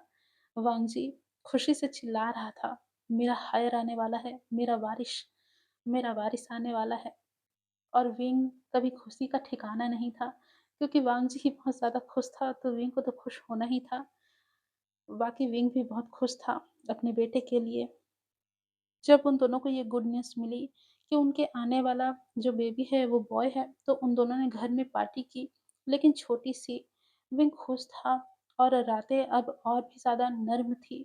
वांगजी पेट पर मालिश करता था विंग के और उसे बहुत ही अच्छे-अच्छे म्यूज़िक सुनाता था, जो बच्चे के लिए अच्छे होते थे। और विंग भी उन सब चीज़ों को एन्जॉय करता था। एक शाम वांगजी ने विंग से कहा, हमारा नया घर तैयार है, शहर से दूर। तो क्या तुम वहाँ चलने के लिए तैयार हो? ये सुनकर विंग खुश हो गया था और उसने हाँ में सिर हिलाया था। कुछ समय बाद वो दोनों वहाँ शिफ्ट हो गए थे। वो विला बहुत ही खूबसूरत था, जंगलों के बीच, लेकिन सुरक्षित। विंग को बहुत अच्छा लगा था। विंग ने कहा था, यहाँ हमारा बच्चा खेल सकता है। और वांगजी ने भी हाँ में सिर हिलाया था। देखते ही देखते बच्चे के आने का समय हो गया। बच्चे का जन्म हुआ हॉस्पिटल में। वांगजी साथ ही था और वांगजी का बेटा वो उसे देख रहा था। वांगजी वांगजी रोया उस वक़्त और उसने विंग को थैंक यू कहा। उसने विंग से कहा कि तुमने मुझे दुनिया की सबसे खूबसूरत चीज़ दी है, मैं इसका शुक्रगुज़ार रहूँगा। और विंग वो भी वांगजी को खुश देखकर मुस्कुरा रहा था। विंग के खुशी का ठिकाना नहीं था। वांगजी के हाथ में उसका बेटा था, उसका हायर था। वांगजी खुशी से पागल होए जा रहा था और वहीं वांगजी को खुश देखकर विंग के दिल में उसे सुकून महसूस हो रहा था। विंग के ठीक होने के बाद वांगजी और विंग अपने बेबी को लेकर अपने विला पहुँचे और वहाँ अपने बेबी के वेलकम का बहुत बड़ा जश्न वांगजी ने दिया। बहुत बड़ी पार्टी की गई थी, लेकिन वहाँ पर भी सिर्फ़ चुनिंदा लोग ही आए थे। लेकिन खुशी हमेशा कहाँ टिकती है।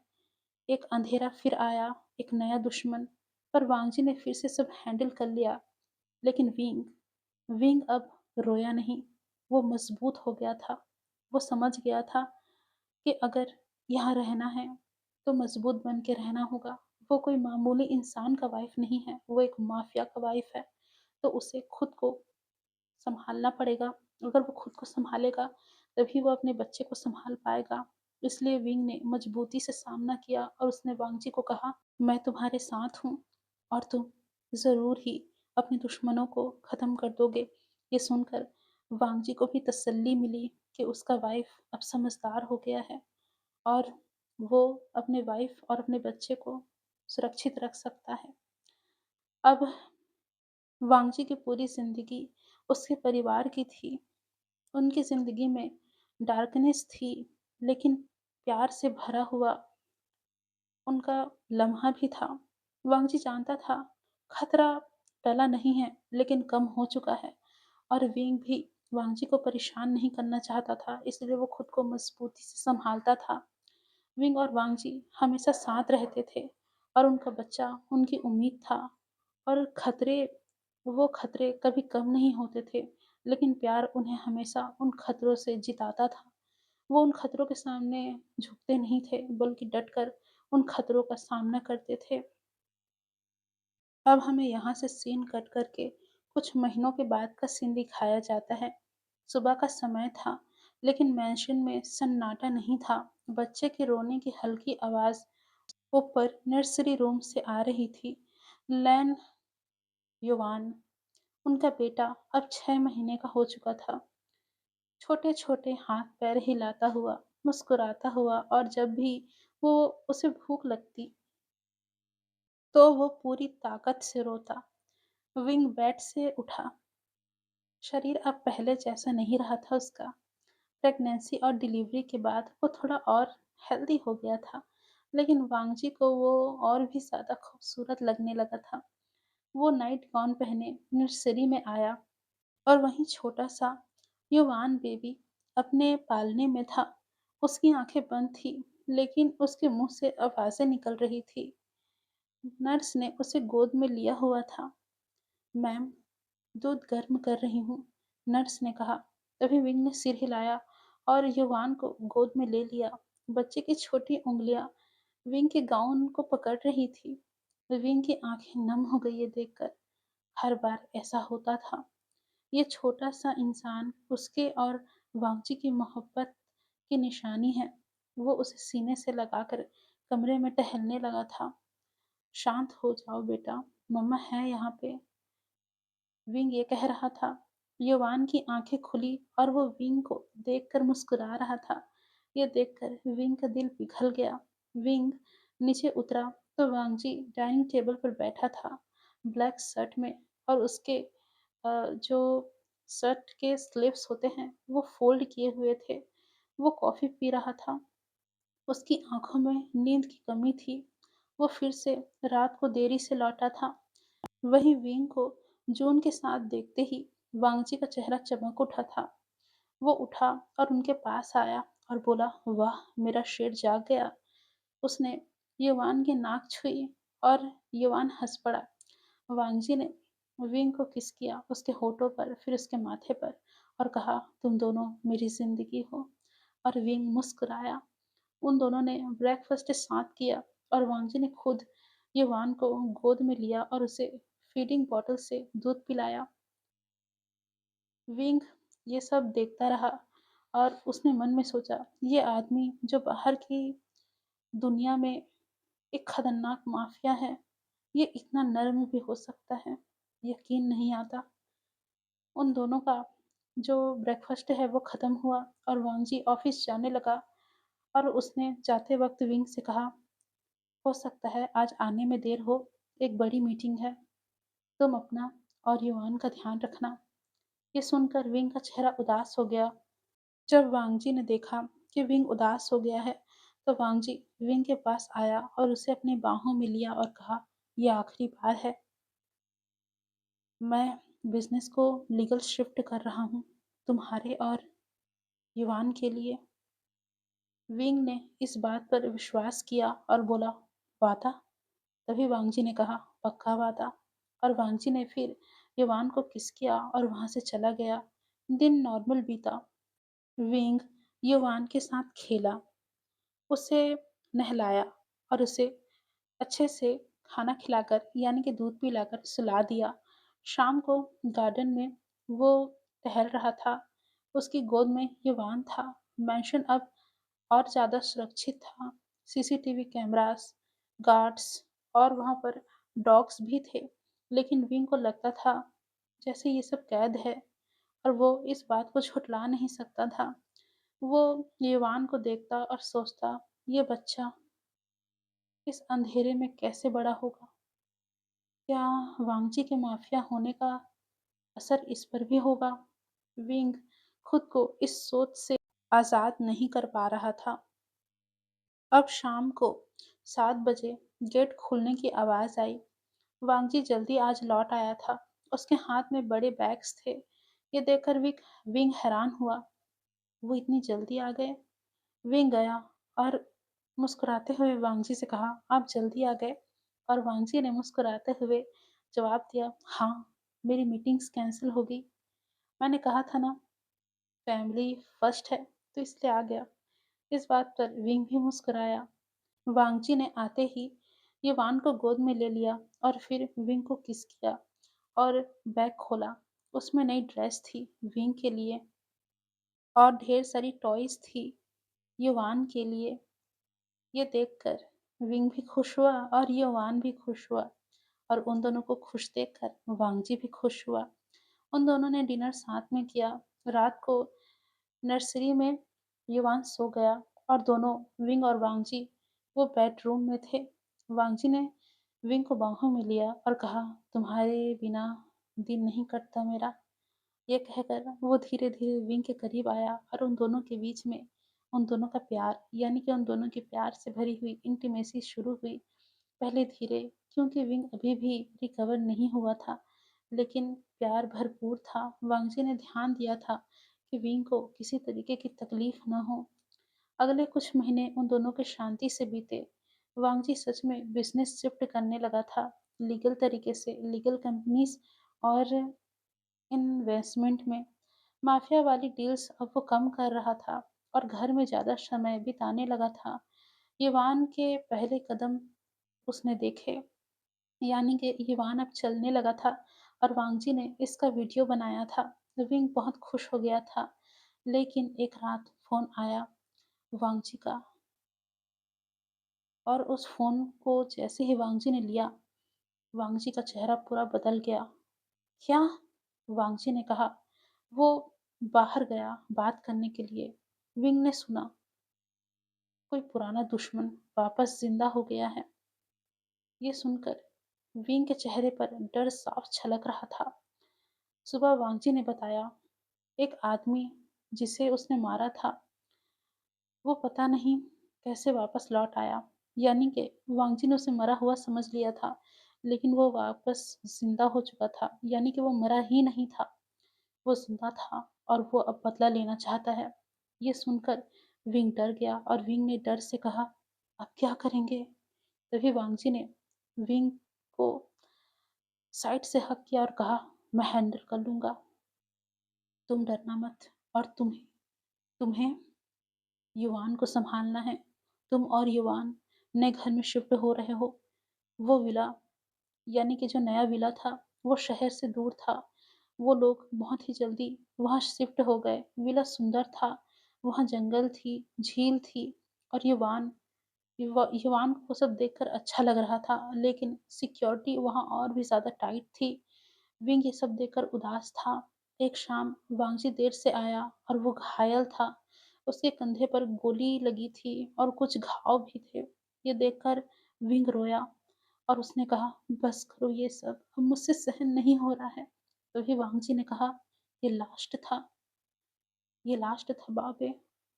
वो जिंदा हो चुका था और उस दुश्मन का खत्म होना ज़रूरी था, जो कि अब हो चुका है। वो अब वापस नहीं आएगा हमारी ज़िंदगी में। ये कहकर वांगजी ने विंग को गले लगाया।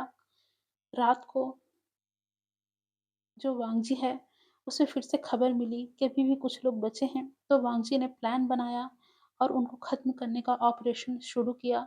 विंग अपनी सहमी आँखों से वांगजी को देख रहा था और वांगजी ने उसे इशारा किया कि वो हिम्मत रखे और विंग ने भी ना चाहते हुए भी वांगजी के लिए अपना सिर हाँ में हिलाया।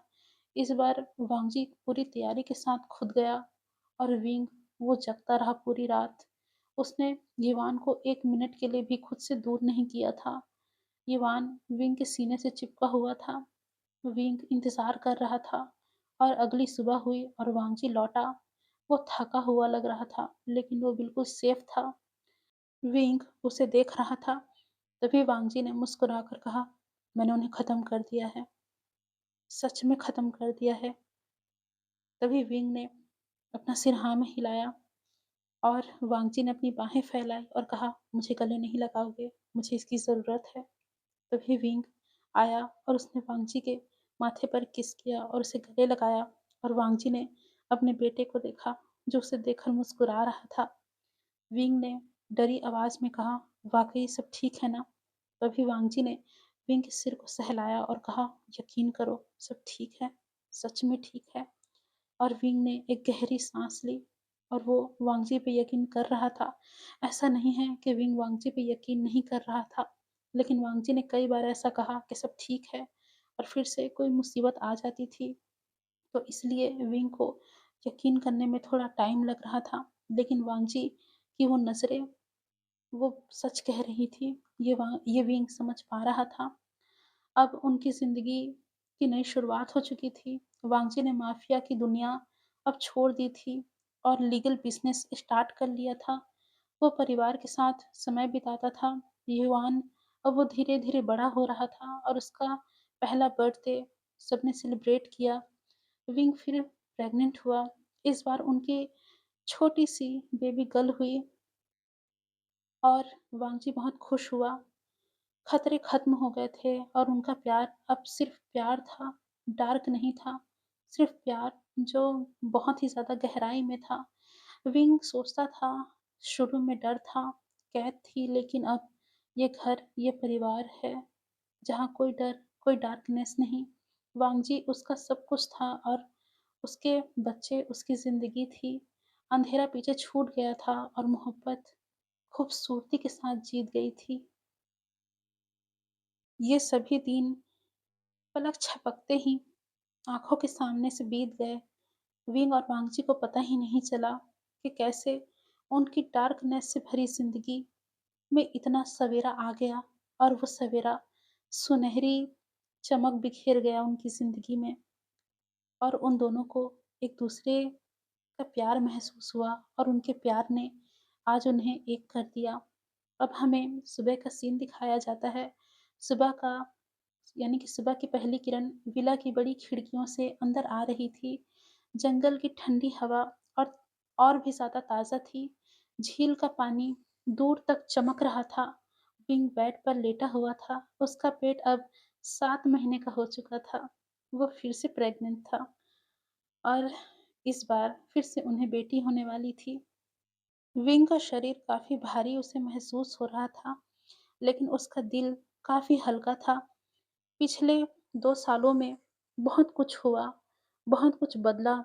वांगजी ने सच में माफिया की दुनिया को अलविदा कह दिया था और सिर्फ लीगल बिजनेस, बड़ी कंपनियां और इन्वेस्टमेंट और चैरिटी ये सब शुरू कर दिया था। उसने अपना पुराना मैंशन बेच दिया था। अब ये विला ही उनका घर था, शहर से दूर, शांत और सुरक्षित। वही युवान अब 2.5 साल का हो चुका था और वो दौड़ता था। और उसकी छोटी सी बेटी, जो अभी काफ़ी छोटी थी, लेकिन वो चल पाती थी, उसका नाम उन्होंने लैनिया रखा था, जो कि बहुत ही ज़्यादा प्यारी थी। लैन्युआन और लैनिया दोनों अब बातें करते थे। वो दोनों को मम्मा और पापा कहकर पुकारते थे और ये सुनकर विंग और वांगजी के दिल को बहुत सुकून मिलता था। विंग उठा और बालकनी में गया। नीचे युवान गार्डन में खेल रहा था और नर्स के हाथ में उनकी छोटी सी बेटी थी। उनकी हंसी की आवाज़ आ रही थी। ये देखकर विंग मुस्कुराया। वो अपना हाथ अपने टमी पर फेरता है और बोलता है, तुम दोनों की बहन बहुत जल्दी आएगी। उसने बच्चे से बात की और तभी अचानक से रूम का दरवाज़ा खुला और वांगजी अंदर आया, सिर्फ ट्राउज़र में और टी शर्ट में। बाल उसके गीले थे। वो जिम से आ रहा था। विंग को देखते ही वो पास आया और उसे पीछे से गले से लगा लिया और वांगजी के दोनों हाथ सीधा विंग की टमी में गए। वांगजी ने प्यार से विंग को गुड मॉर्निंग कहा और पूछा, मेरी दोनों प्रिंसेस कैसी हैं? और ये कहते वक्त उसने विंग के गर्दन पर किस किया। विंग मुड़ा और उसने वांगजी के होठों पर किस किया और कहा, ये वान और आपकी लिटिल प्रिंसेस नीचे है और मैं और आपकी होने वाली प्रिंसेस बिल्कुल ठीक है। ये देखकर वांगजी मुस्कुराया और वांगजी ने नीचे देखा बालकनी से तो देखा कि उसकी बेटियां जो है ऊपर आसमान को देखकर बहुत खुश हो रही है, क्योंकि आसमान बिल्कुल साफ और नीला नीला था।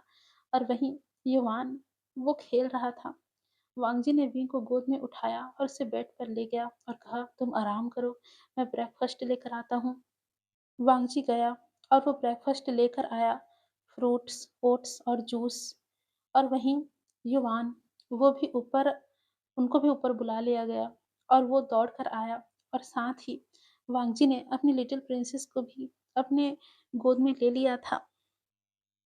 युवान बेड पर चढ़ गया और पापा पापा कहने लगा और उसने वांगजी को गले लगा लिया और वांगजी ने भी एक हाथ में अपनी लिटिल प्रिंसेस को और दूसरे हाथ में अपने प्यारे बेटे को उठा लिया था और उसने उसी के साथ ही विंग को किस किया था। ये उन दोनों का खूबसूरत फैमिली मोमेंट था। ये सब देखकर विंग की आंखें नम हो गई थी। विंग सोच रहा था, ये सपना है क्या? और ये उसने वांगजी की तरफ देखते हुए बोल भी दिया था। तभी वांगजी ने कहा, नहीं बाबे, ये सपना नहीं है, ये सच है और ये हमेशा रहेगा। ये सुनकर विंग मुस्कुराया और वांगजी भी मुस्कुराया। दिन अब नॉर्मल बीते। वांगजी घर से ही काम करता था। ऑफिस में ही उसका मतलब विला में ही उसका छोटा सा ऑफिस था। मीटिंग ऑनलाइन करता था वो। और दोपहर को वो योवान के साथ और अपनी प्यारी सी बेबी गर्ल के साथ खेलता था। विंग आराम करता था और शाम को उनकी छोटी सी फैमिली गार्डन में झील के किनारे पिकनिक करती थी। ये शाम का समय था, यानी कि उनके पिकनिक का। युवान पानी में पैर डालकर खेल रहा था और वांगजी विंग के पास में बैठा हुआ था और उसका सिर अपनी गोद में रखा हुआ था। वहीं विंग के बगल में उनकी प्यारी सी गुड़िया लेटी हुई थी, जो विंग और वांगजी को देख के मुस्कुरा रही थी और धीरे धीरे मम्मा पापा बोल रही थी। विंग और वांगजी की जो फर्स्ट बेबी है, जो बेबी गर्ल है, वो ज़्यादा बड़ी नहीं है। वो चल पाती है लेकिन उतना अच्छे से नहीं चल पाती। ओके गाइस, वो अभी छोटी है। देन हम कहाँ थे? हाँ, वांगजी ने विंग का सिर अपने गोद में लिया हुआ था और वो थोड़ी-थोड़ी देर में युवान को देखता और अपनी बेबी को देखता और उसके बाद विंग को देखता और वो विंग को देखकर बोलता है, तुम्हें खुश देखकर ऐसा लगता है जैसे मैंने दुनिया में जीत हासिल कर ली है और मेरा फैसला सही था। तभी विंग ने कहा, हाँ, आपका फैसला सही था, लेकिन कभी-कभी पुरानी यादें आती हैं तो मैं सहम जाता हूँ। इस बात पर वांगजी चुप रहा। वो जानता था वो डार्क दिन, वो खून, वो डर, लेकिन सब अब पीछे था। तभी वांगजी ने कहा, सब पीछे छूट चुका है। तुम बस मौका दो मुझे, मैं सब बदल दूँगा। जो डार्क यादें हैं तुम्हारी, उसे अपने प्यार के खूबसूरत रंगों से भर दूँगा। जिस पर विंग ने वांगजी का हाथ पकड़ा और उस पे किस करते हुए बोला, मुझे तुम पे यकीन है कि तुम बहुत ही जल्दी ऐसा करोगे। इस पर वांगजी ने भी हाँ में सिर हिलाया। रात को लिया और युवान दोनों सो गए थे और विंग और वांगजी बेडरूम में थे। वांगजी ने विंग की मालिश की, पैरों की, कमर की, और उसे जो दर्द हो रहा था, उसने कोशिश की कि उसका दर्द कम हो जाए। वांगजी ने पूछा, दर्द है क्या? तभी विंग ने कहा, थोड़ा सा। और वांगजी ने कहा, क्या मैं कर सकता हूँ? तभी विंग ने कहा, हाँ लेकिन संभल के। और फिर उसके बाद उन दोनों के बीच में इंटीमेसी स्टार्ट हुई, बहुत ही नरमी से। वांगजी ने खास ख्याल रखा था कि बेबी को कोई दिक्कत ना हो। बाद में वांगजी ने विंग को अपने बाहों में जकड़ लिया था और विंग ने कहा था, हमारी इस बेबी का हम क्या नाम रखेंगे? तब वांगजी ने कहा, अगर तुम्हें कोई नाम पसंद हो तो बताओ। तो विंग ने कहा था, अगर आपको ठीक लगे तो हम अपने अगले बेबी का नाम लैन यिंग रखें। इस बात पर वांगजी मुस्कुराया था और कहा था, ये परफेक्ट है। और इस बात पर विंग भी मुस्कुराया था।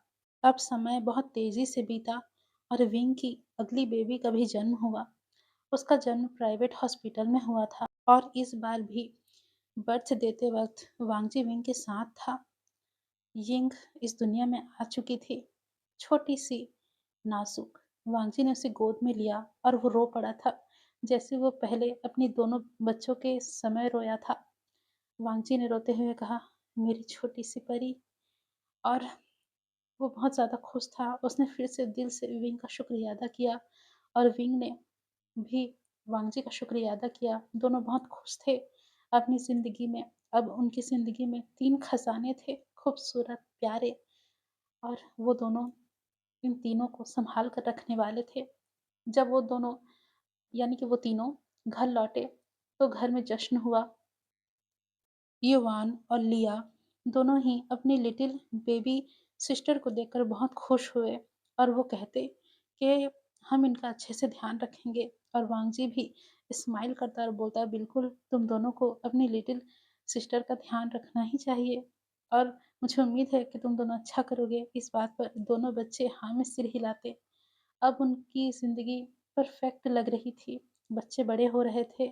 युवान और लिया दोनों स्कूल जाने लगे थे और यिंग वो चलने लगी थी और वांगजी फैमिली के साथ ट्रिप पर जाता था, समुद्र के किनारे, पहाड़ों पर। और विंग हमेशा खुश रहता था। लेकिन एक दिन पुरानी परछाई लौट आई। वांगजी को एक पुराना लेटर मिला। कोई अनजान था उसमें। उसमें लिखा था, तुम सोचते हो सब खत्म हो गया, लेकिन अभी बदला बाकी है। वांगजी ने ये बात छुपाया, लेकिन विंग ने देख लिया था और विंग ने पूछा, ये क्या है? तभी वांगजी ने कहा, कुछ नहीं, कुछ पुराना केस है। लेकिन वांगजी ने सिक्योरिटी और बढ़ा दी थी। वो जानता था कुछ लोग कभी माफ नहीं करते, वो हमेशा बदला लेकर ही रहते हैं। और एक रात विला पर अटैक हुआ। गार्ड्स ने हैंडल किया, लेकिन 2 गार्ड्स घायल हो गए और वांगजी खुद बाहर गया।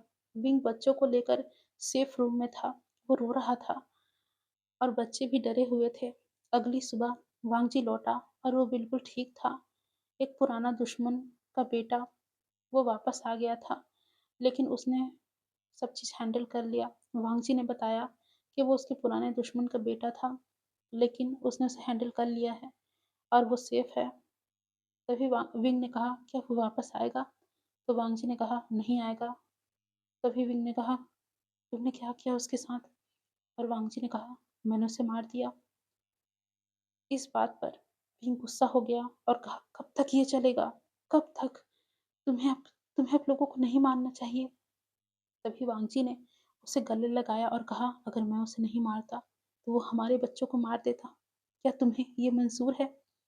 इस बात पर विंग सहम गया और उसने वांगजी को गले लगाकर कहा, मैं अब ये सब बर्दाश्त नहीं करना चाहता, तुम कुछ करो। तो ये वांगजी ने कहा, ये आखिरी था, सब ठीक है। और विंग ने वांगची के सीने पर मारते हुए कहा, तुम हमेशा यही कहते हो कि ये आखिरी है, फिर कोई ना कोई कैसे आ जाता है। तभी वांगची ने विंग के चेहरे को पकड़ा और कहा, यकीन करो भावे, ये आखिरी है, यकीन करो। और विंग ने रोते हुए वांगची को गले लगा लिया और कहा, अब सच में ये आखिरी है ना? बोलो, ये आखिरी है ना? तभी वांगची ने विंग को अपनी बाहों में कसकर जकड़ा और कहा, अब सच में ये आखिरी है, मैं सब क्लियर कर दूंगा, वादा करता हूँ। और विंग और वांगची ने अपने बच्चों की तरफ देखा, जो कि आराम से सो रहे थे, बिना किसी चिंता और फिक्र के। और विंग ने वांगची को थोड़े गुस्से वाले लहजे में कहा कि इस बार सब क्लियर कर देना। और विंग यानी वांगजी ने भी हाँ में सिर हिलाया। अब अगले 2 हफ्ते वांगजी ने पूरी फाइल्स क्लोज कर दी थी। कुछ लोगों को पैसे दिए और कुछ को वार्निंग। सब सच में शांत हो गए थे और अब परिवार बड़ा हो रहा था। अब युवान 5 साल का हो चुका था, रिंग 2 साल की हो चुकी थी और यिंग 1 साल की।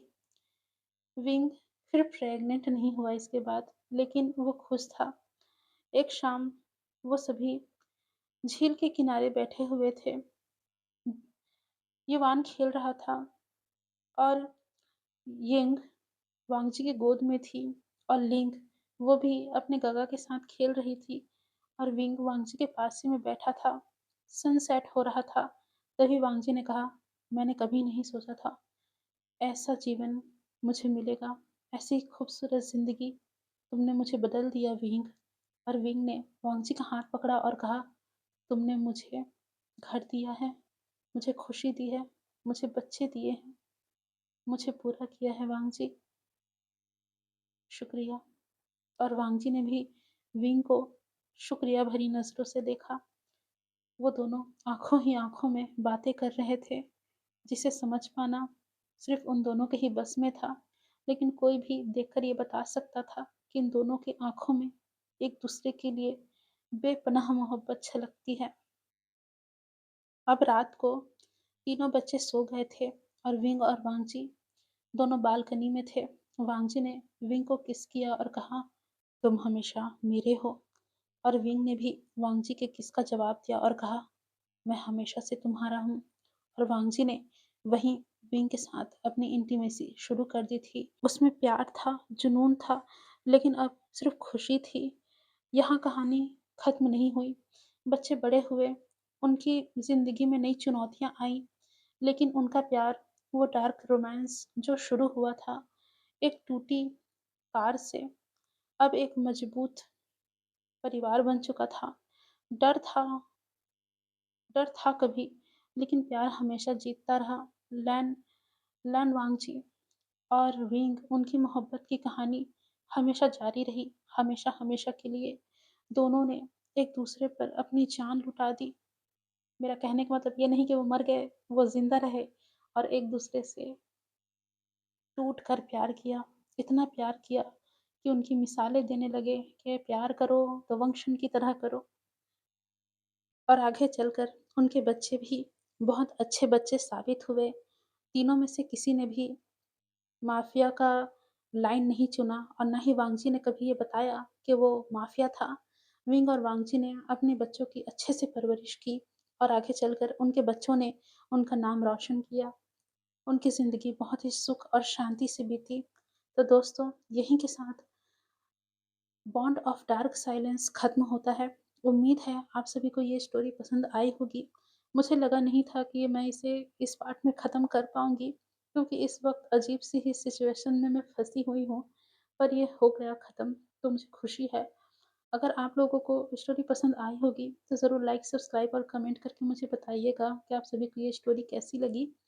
और अगर नहीं पसंद आई तो भी लाइक सब्सक्राइब कर दीजिएगा, क्योंकि चलता रहता है, हमेशा स्टोरी अच्छी आए ये ज़रूरी नहीं है। तो मुझे ज़रूर बताइएगा कि आप सभी को ये स्टोरी कैसी लगी और उम्मीद है ये आप सभी को पसंद आया होगा। और अगर स्टोरी में मैंने बच्चों के नाम को इधर-उधर कर दिया हो तो ज़्यादा ध्यान मत दीजिएगा, क्योंकि मुझे बच्चों के नाम याद नहीं रहते। मैं अक्सर कन्फ्यूज़ हो जाती हूँ जब भी मैं एक से ज़्यादा बच्चे अपने स्टोरी में दिखाती हूँ, तो मैं नाम में बहुत ही ज़्यादा कन्फ्यूज़ हो जाती हूँ। कि कौन-सा बच्चा कहाँ था और कौन-सा बच्चा कहाँ था। तो प्लीज़ आप सब नाम को ज़्यादा माइंड मत कीजिएगा अगर मैंने गलत कहा हो तो। और हाँ डियर्स, मैं आप सभी को एक ज़रूरी बात बताना चाहती हूँ और वो ये है कि मैंने एक सेकंड चैनल ओपन किया है, जिसका नाम है स्टोरीज़ ऑफ सोल्स। इसमें मैं अपने नॉवेल्स डालूँगी, यानी कि वो भी वंशन ही होंगे, डोंट वरी, वो स्ट्रेट नहीं होंगे।